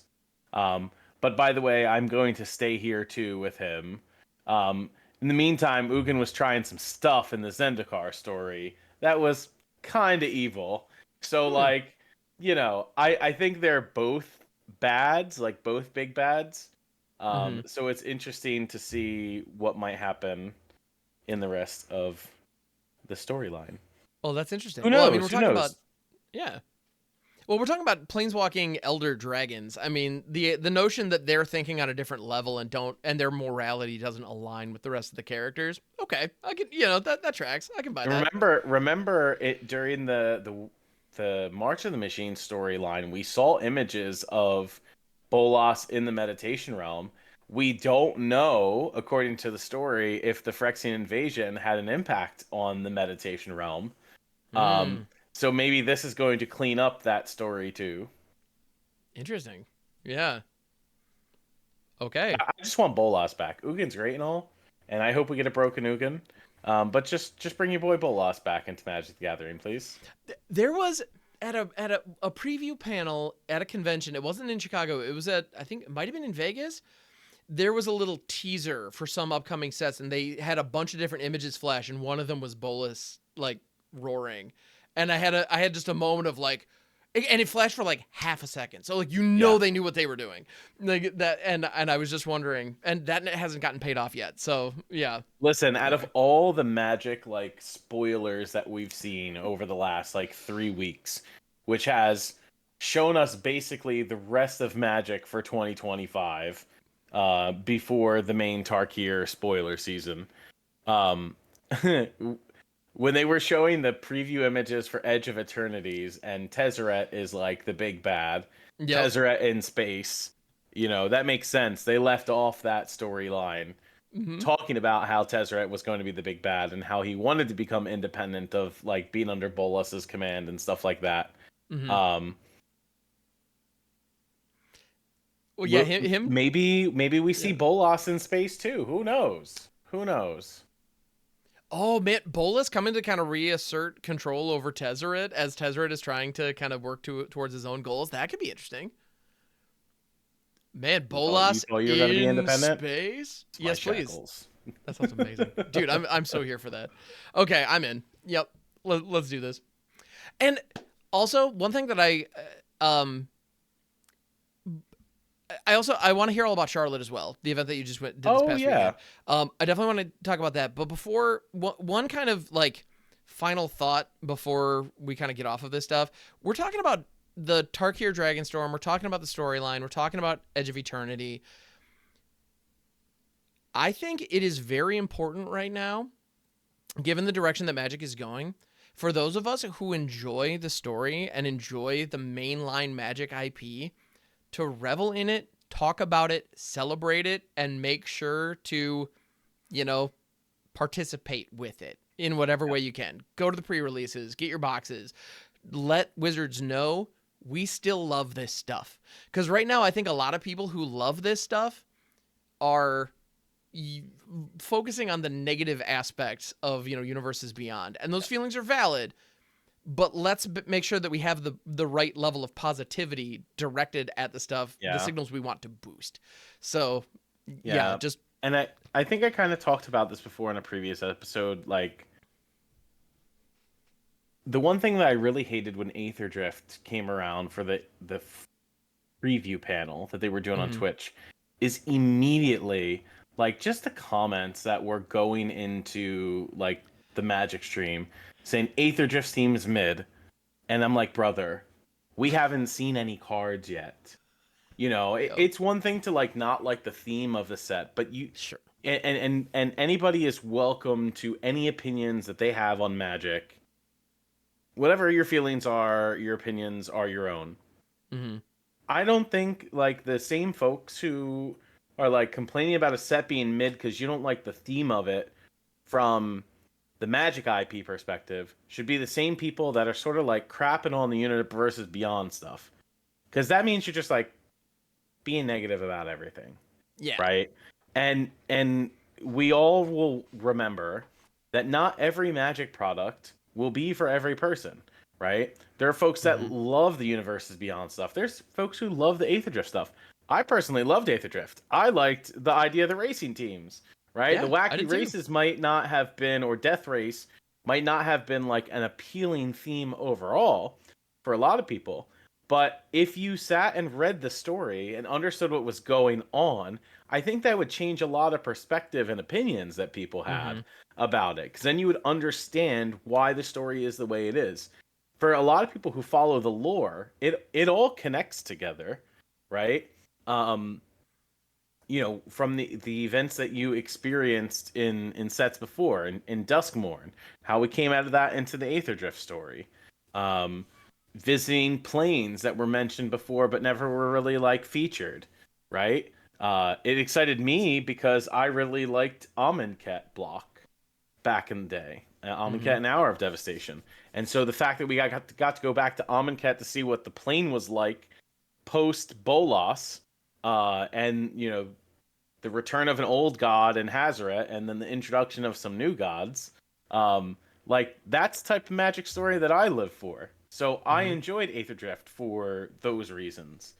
Um, and you might say, you're looking at the Edge of Eternity space theme, and you're like, how did we get to being in space? But realistically, it is the blind eternities. It's not space. It is, even though it has that theme, but it's Mhm. the blind eternities, which have been talked about in Magic lore for years upon years since Magic's inception, right?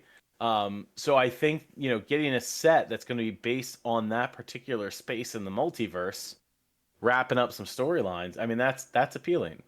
Um, Yeah. I just wish a lot of people wouldn't be like negative right away when they're going into preview seasons for things. You Yeah. are fine. You are fine and valid to criticize anything, especially like the format of the set, like whether or not you don't like standard right now, or whether or not you don't like modern right now, because there's Underworld Breach card that for some reason is legal in that format. But like you just experience it first. Read the Mhm. lore. There's a reason that the story now comes out 2 weeks before the set's even released to get you hyped for it, Mhm. right? And if you don't like to read, listen to the audiobook. I honestly listened. I read the story today on my drive home, or on my lunch break from work, and then listened to the audiobook version on my drive home, right? Love it. And that's something the Magic Story didn't used to have. It used to just have text boxes, among more text boxes for you to read. Mhm. Um, so I would encourage anybody, read the lore.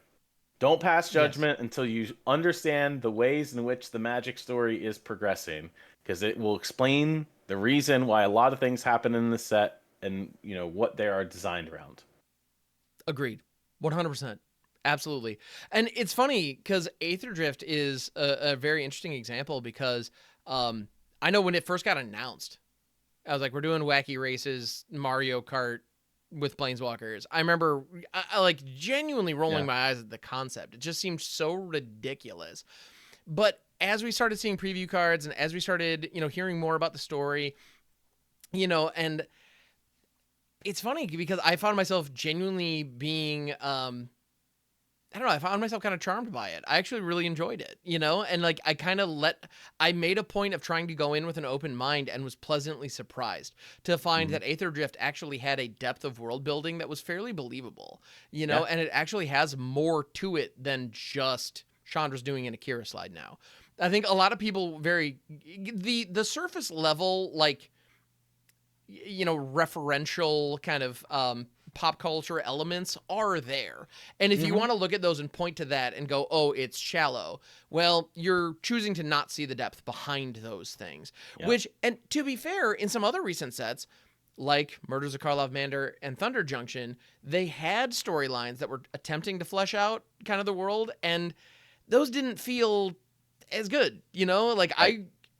I really enjoyed, like, when I first saw the previews for Outlaws of Thunder Junction, it was like, we're doing cowboys. I didn't know I wanted that, but I do. But by the time it actually Fair. came out, I remember thinking like, this is fine. Like, and I was pretty ambivalent to it by the time it showed up because the depth of that concept didn't Mhm. really, I don't know, it didn't pull me in the way that I kind of hoped it would. Whereas with Aether Drift, the exact opposite happened. And Yeah.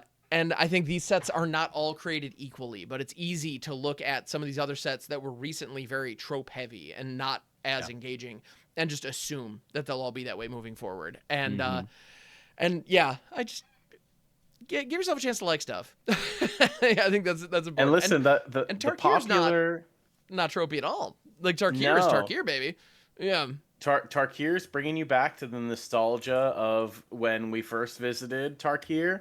That's something they did really well with the Ravnica blocks. That's why there's Mm-hmm. multiple sets that take place in Ravnica, because it was one of the favorite planes of all time. People just loved, like, the guild feel, Mm-hmm. um, and this general storyline of Ravnica. So much so that they made War of the Spark happen on that plane and, like, destroy it. And then we Yep. had a return to it afterwards with Karlov Manor and the invasions and stuff like this. So it's like, hey, here's this other popular plane, Tarkir.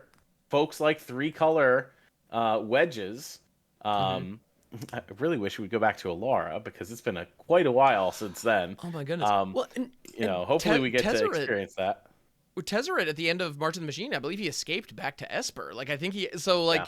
he was there for a second. In the lore, we saw it for a second. And then Yes. it's like, yeah. So it's still there. We know it's still there. Yeah. Anyway, sorry. But the popular planes are the popular planes, and bringing back the nostalgia that people remember helps bring back older players into Magic, and then you get to introduce newer players in the Magic by, saying here's cool dragons, and considering we have had multiple sets now that were kind of like dragon based, we see the fusion of Magic and Dungeons and Dragons being ever Mm-hmm. more like fused together than it's ever were before. MagicCon Chicago was Dungeons and Dragons themed. We've Yes. had multiple Dungeons and Dragons sets now into Magic the Gathering. Um, yeah, it to me the theme of going back to Tarkir here is very good. It's very It's good. wonderful. And let's celebrate it. Let's enjoy the snot out of it. And they've given us something to celebrate and cheer. So let's do that. Yeah. Yeah. Cool. Um so yeah, that's a fun uplifting note. I like that. Let's keep it positive. There's so Yeah. much negativity out there. Let's lean into it.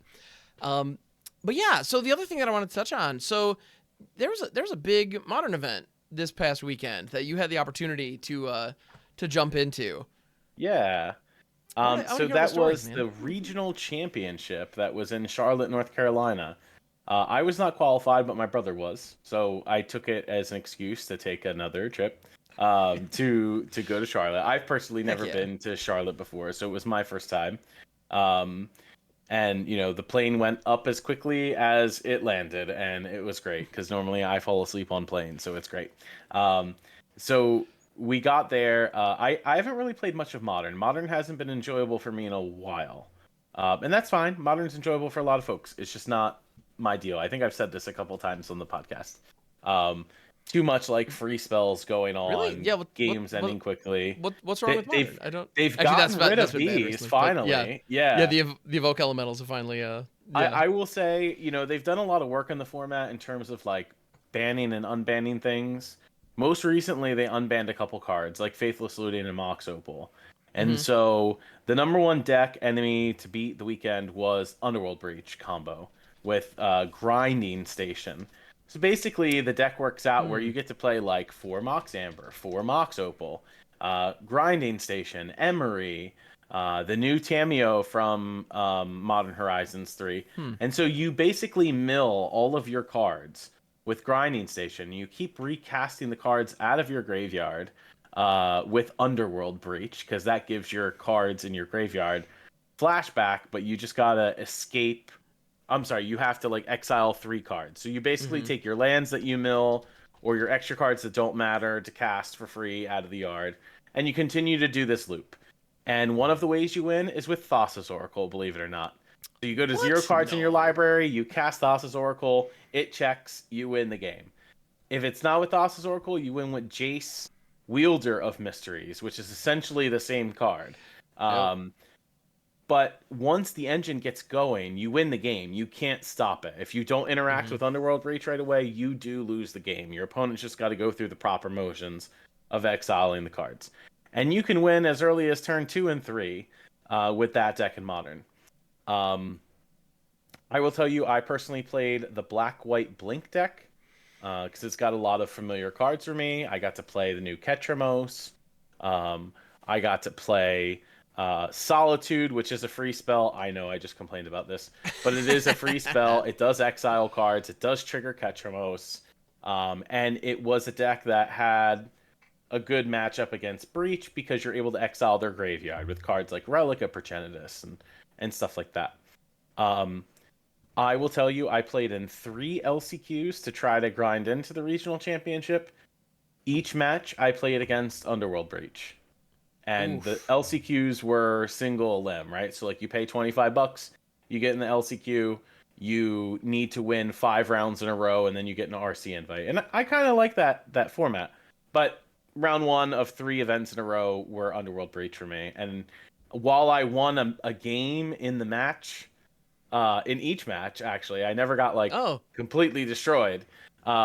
It's just if you can't interact with the combo, you can't win. So Yeah. in that tournament in the regional championship, 6 of the top 8 decks were Underworld Breach decks.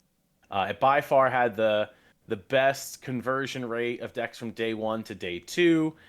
In terms of deck lists submitted for the event, there was something like 301 Underworld Breach decks. The second most submitted deck was like 200. So there were 100 more Breach decks submitted for the tournament than the second most submitted deck, which was Orzhov Blink. No surprise, trying to be the best Okay. deck to defeat the number one enemy. So, um, you know, the tournament went great. My brother ended up not day twoing, Dang. but then Yeah. I got to play standard the rest of the weekend. And honestly, I Hey. brought my Gruul Goblins deck and Nice. with me, and I played in some re-CQs on Saturday. Same concept as the LCQs. It's undefeated. You have to go undefeated 5 rounds in a row, and single limb. I lost the one Reese-Q on round 4. I 3-0'd Mm. with the Goblins deck. Nobody had any idea what I was doing. They got to experience. I will tell you, my favorite game the whole weekend. I was paired against Esper Pixie, round 3 of this Reese-Q. I played turn 1 Burnout Bastronaut, of course. Start my Sure. engines. My opponent goes turn 1 Black Source Hopeless Nightmare. I discard Krenko. I untap land Agatha's Soul Cauldron. Krenko on turn 2 on my Burnout Lucky. Bastronaut. And I'm like, there's no way I am losing this game. I must have had Amazing. like 30 goblin tokens out like the next turn. It was glorious. Oh, that's silly.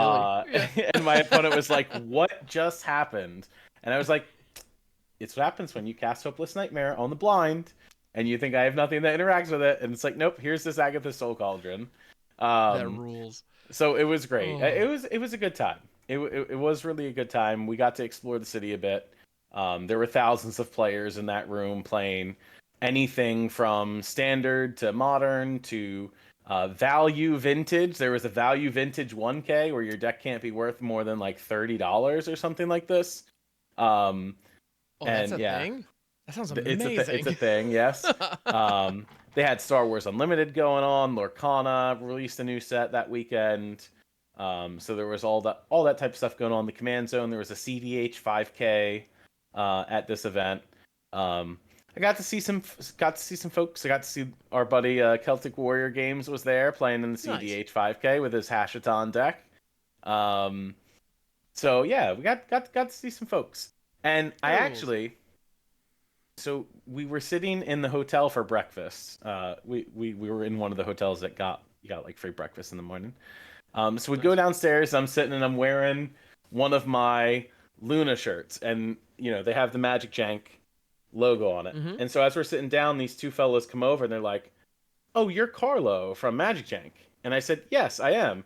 And he goes, "Oh yeah, I watch your in-ham stream all the time." And he goes, "I donated to your charity stream that you did." And I was like, "Man, the branding works, y'all." Let's go. That's But exciting. yeah, so it Yeah. was nice. I got to see a lot of people who recognized everything. A lot of people asked if you were there.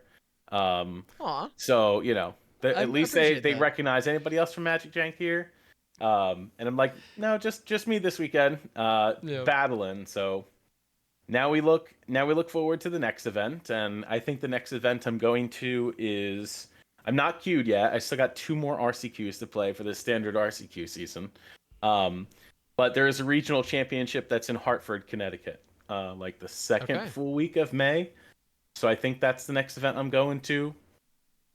Um, Either way, I'm going because I will go to grind LCQs. Um, it's not a bad Rock drive. on, man. It's like a 4 hour drive, right? Chicago was a 4 hour drive for you, roughly. About. Yeah. Yeah, yeah. Yeah. Hartford for me is It's not like that bad four at all. hours. Oh So yeah. we're gonna make a little road You're trip gonna out be nice there. and fresh when you get there. Yeah. No worries at all. Yeah. Oh yeah, Very cool. That sounds awesome. Well, we're definitely rooting for you, man. Yeah. yeah, yeah. That's gonna be exciting. So which standard deck are you gonna be? Do you think you're gonna be running? I have no idea what I'm playing this weekend. Okay. Fair enough. I have no idea. Standard right now is in a state where it's clear what the best decks are. Mm-hmm. Like the top three best decks in the format. Blue Yep. White Control has thrown a wrench into it all. So instead of having three pillars of the format, you have four pillars of a format. And let me tell you, the Blue White Control deck is very strong. Stock Up is a house of a card. It Okay. plays more like a mid range strategy, but with Jace the ability to like mill you out and play counter spells where that matters. I'm. Stock Up has even Yeah. seen play in Vintage. So like this card is very Holy cow. powerful. Yeah. Okay. And I knew it was decent. Yeah. Like it reminds me a lot of Memory Deluge. The card selection and the fact that you're picking two up, but only for The, sorcery speed, but you get that at 3 mana instead of 4. Like, yeah, that seems pretty darn yeah. good. This is like the perfect card to play when you have 5 mana available with a No More Lies in your hand. Oh And my it's like pay goodness. 3, stock up, hold counterspell back.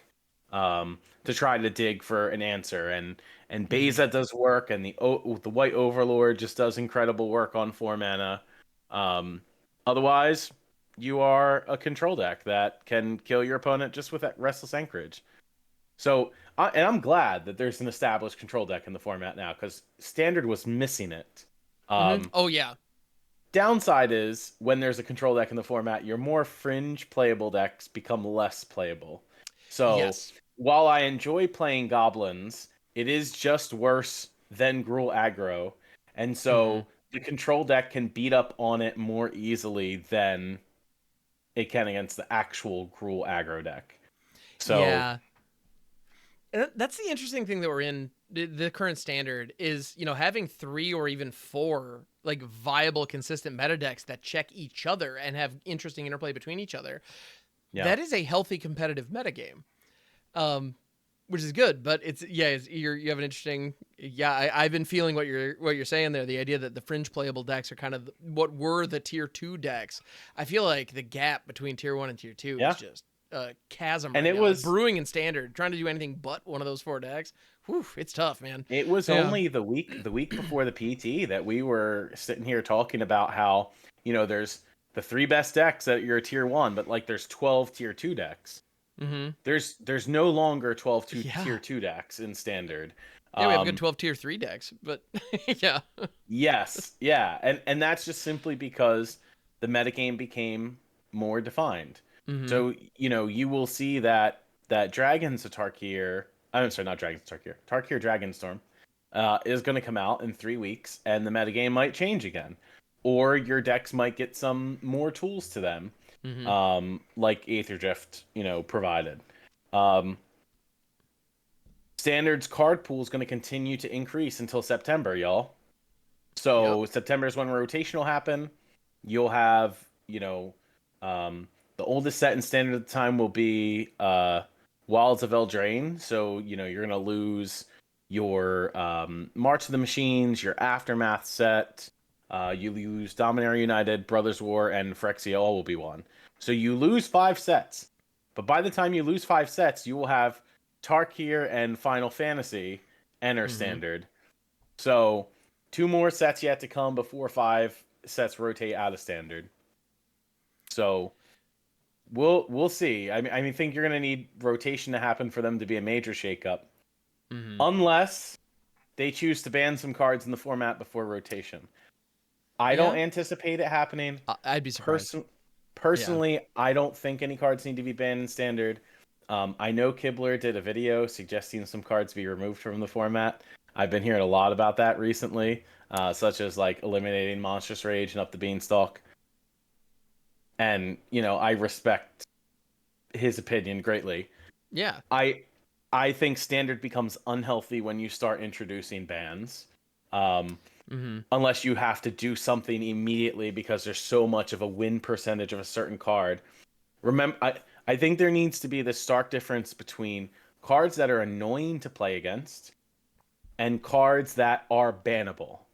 And, in my opinion, if there's a card that they need to look at to remove from standard, the first card that they need to look at will be This Town Ain't Big Enough. Because it is a card that just gets better with the more tools that are printed for it. For the same reason Up the Beanstalk, believe it or not. Right? Yeah. The more cost reducers you get makes that card better. The fact that they printed Ride's End in Aether Drift to make Up the Beanstalk better was very surprising to me, because we already had effects like that. I think the reason you got the Exile effect in Ride's End is because it works well with Ketrimos. So that was probably their idea in terms of design space. Here's this cost reduction, 2 mana exile creature trigger Ketrimos. But realistically, they gave us a better Luminous Rebuke or a better Seize the Slumber. So it also gets to trigger Up the Beanstalk and triggers on Ketrimos. Imagine casting Ride's End with Up the Beanstalk and Ketrimos on the battlefield. You draw 2 cards and lose a life. So your 1 card that you're using is now generating you 2 cards in value.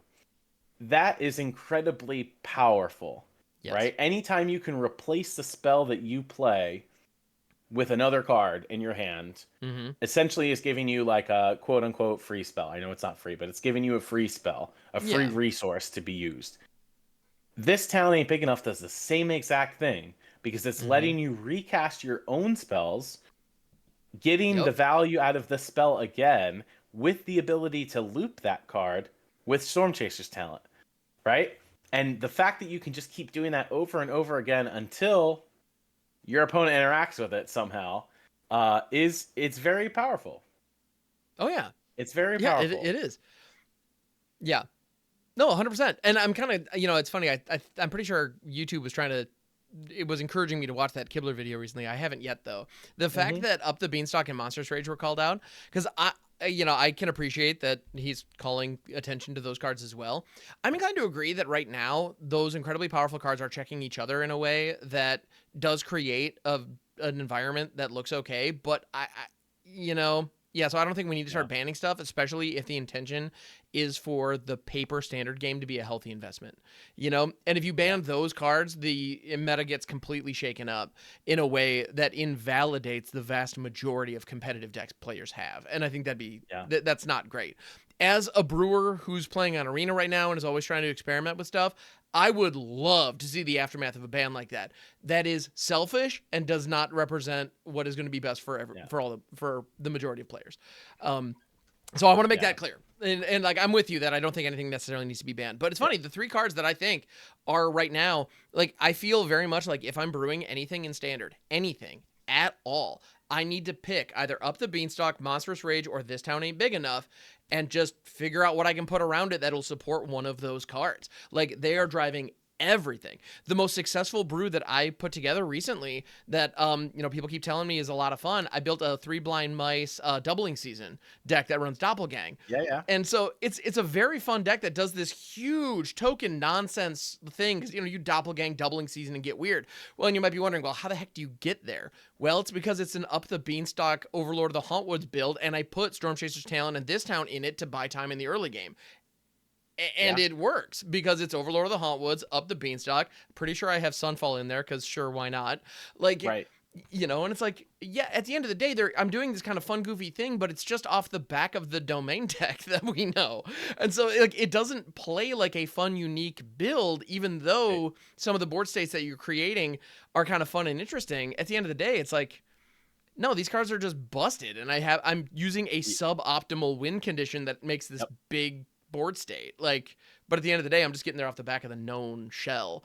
And so yeah, that's kind of my issue in the brews. Even when the brews are successful, they don't necessarily feel original or fun or new because the cores are just the powerful cards. And if the cores aren't the powerful cards, you just lose a bunch, and that's not fun. I'll tell you. So in Charlotte, I was playing the standard 5K.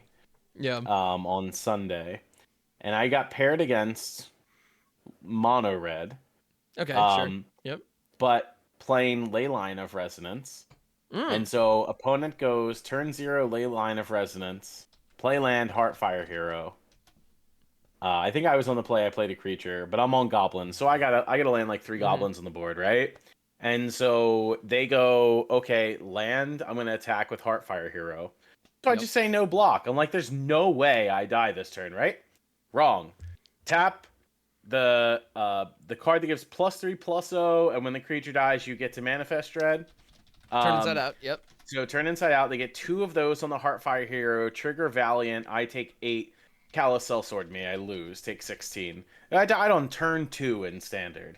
Now, we know that this is why they banned Leyline of Resonance in Best of 1 on Arena, because this was happening all the time, right?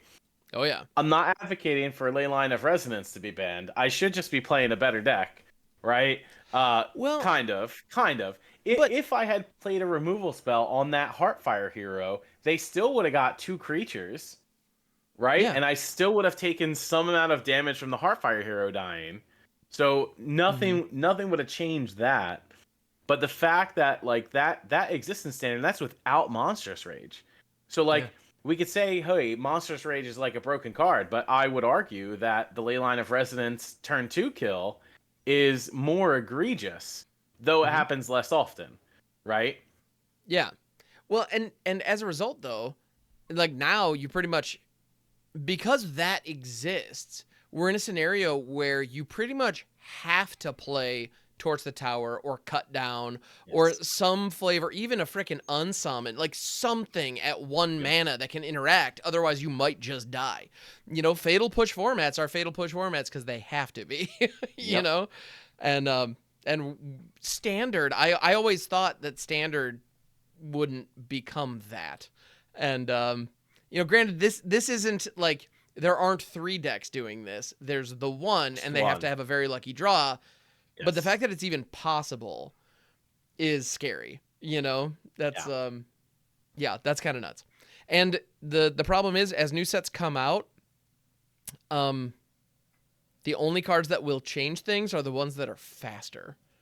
Right. Exactly. Right. So you got to give me Yeah.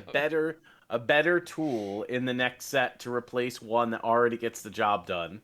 And so it's like at that point, how could you get more egregious than what currently occurs? Um, Yeah. Most of the time, design team seems to be like, "Hold my beer," because here is something, They'll find a and way. and Yeah. and that's fine.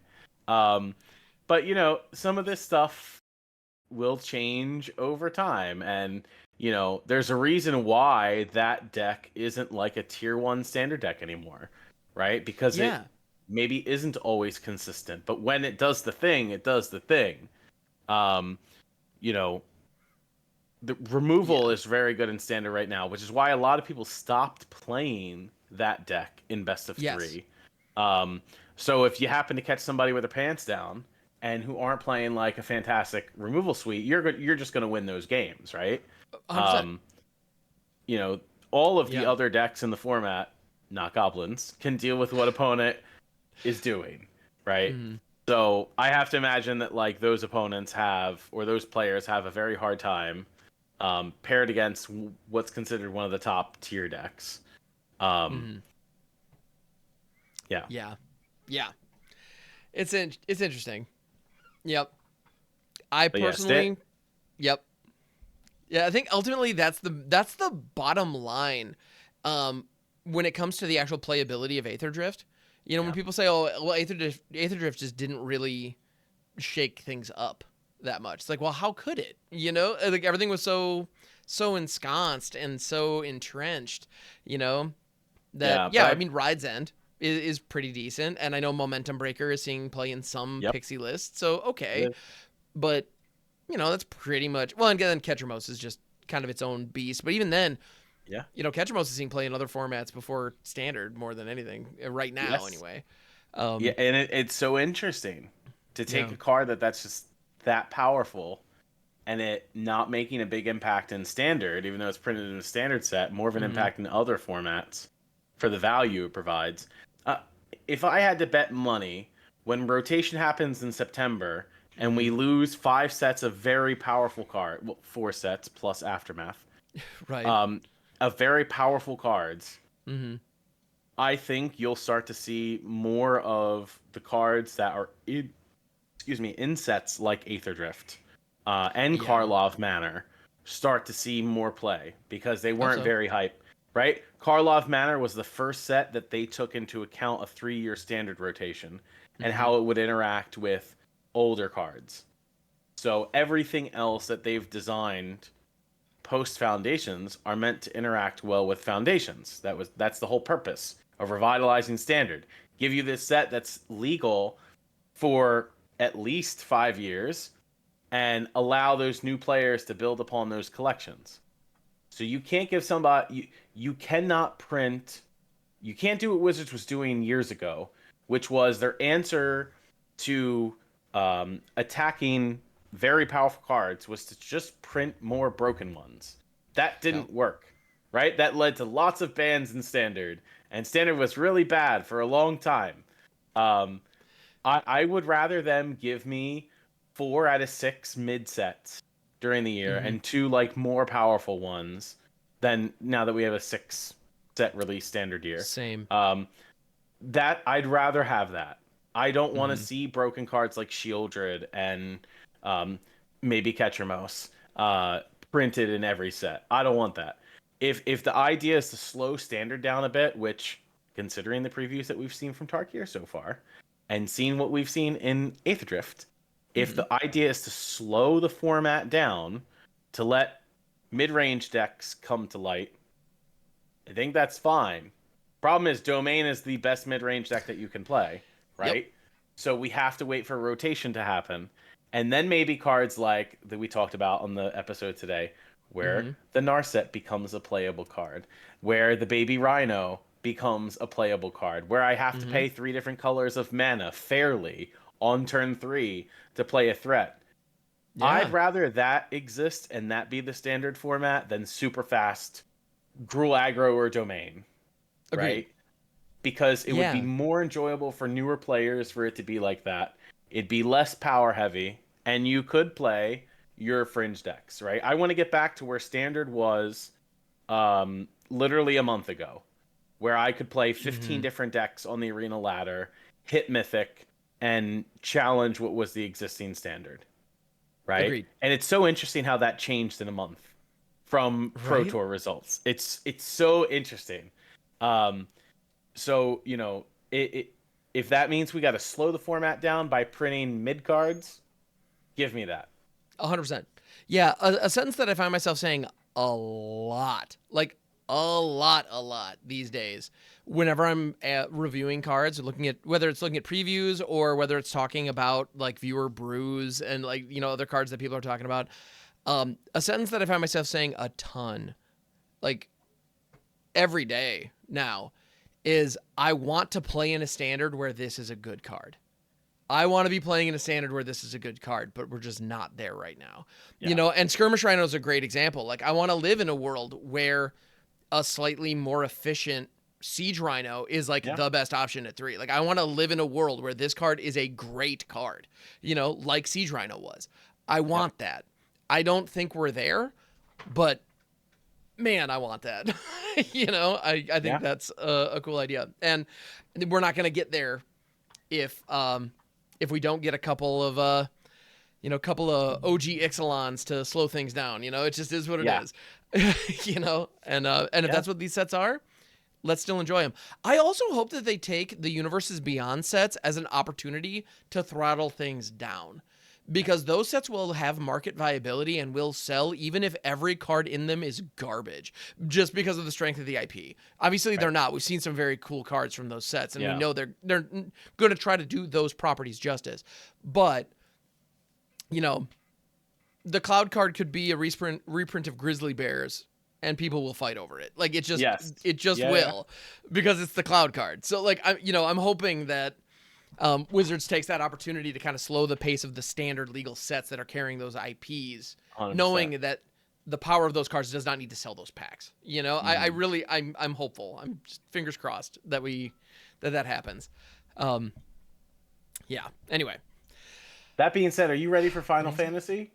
dude, honestly, I literally, as we're recording this, I literally had an 8-hour. I played an 8-hour stream today where I played nothing but Final Fantasy VI. Oh my goodness, I'm so excited I can't even see straight. But we're gonna talk about that when it's its turn to come out. We're gonna talk about Yes. that later. Right now, we do for this, for now and probably presumably for the next episode or the next couple episodes until Tarkir comes out. We do want to give Tarkir its turn. We want to give it its Yes. due. We Yes, will talk yes. about Final Fantasy. I'm a fan of that franchise. I'm very excited. And as a result, the fact that that's our first standard legal Universes Beyond set, I'm having a tough time being unbiased about the idea of Universes Beyond coming to standard. Yeah. Because it's like, am I excited about the whole concept? Like, well, I don't know, but man, I'm really excited about this set. So it's anyway, I'm looking forward to it, and we will talk about it later. Yeah, very cool.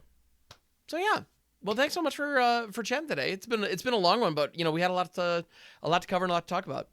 Oh yeah, lots to here we catch are. up on. Sure. Absolutely, and I appreciate it, man. Awesome. Well, yeah, thank you everybody for tuning in. We do appreciate you. Please like, subscribe, leave a 5-star review in your podcast app of choice. These are available all over the interwebs, and we're also on YouTube. Yeah, we have a channel over on YouTube where one of these days we'll probably post more regular, box openings and things like that. But for the moment, it's where you can find this podcast, and we'd appreciate it very, very much. If you pop over there, leave comments. If you have any questions, for us, please don't hesitate to ask. Is there anything that you want to plug before we say farewell? Is there anything I want to plug? Let's see. I would probably say be on the lookout in April.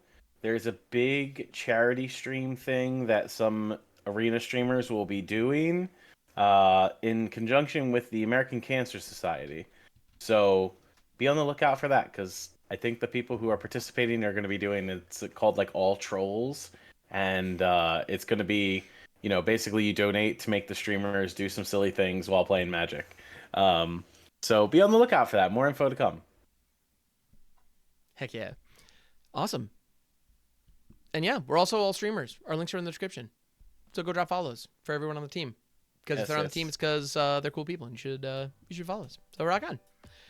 Well, thank you so much, man. Have a wonderful night, everybody, and we will catch you on the next one. Later. Later.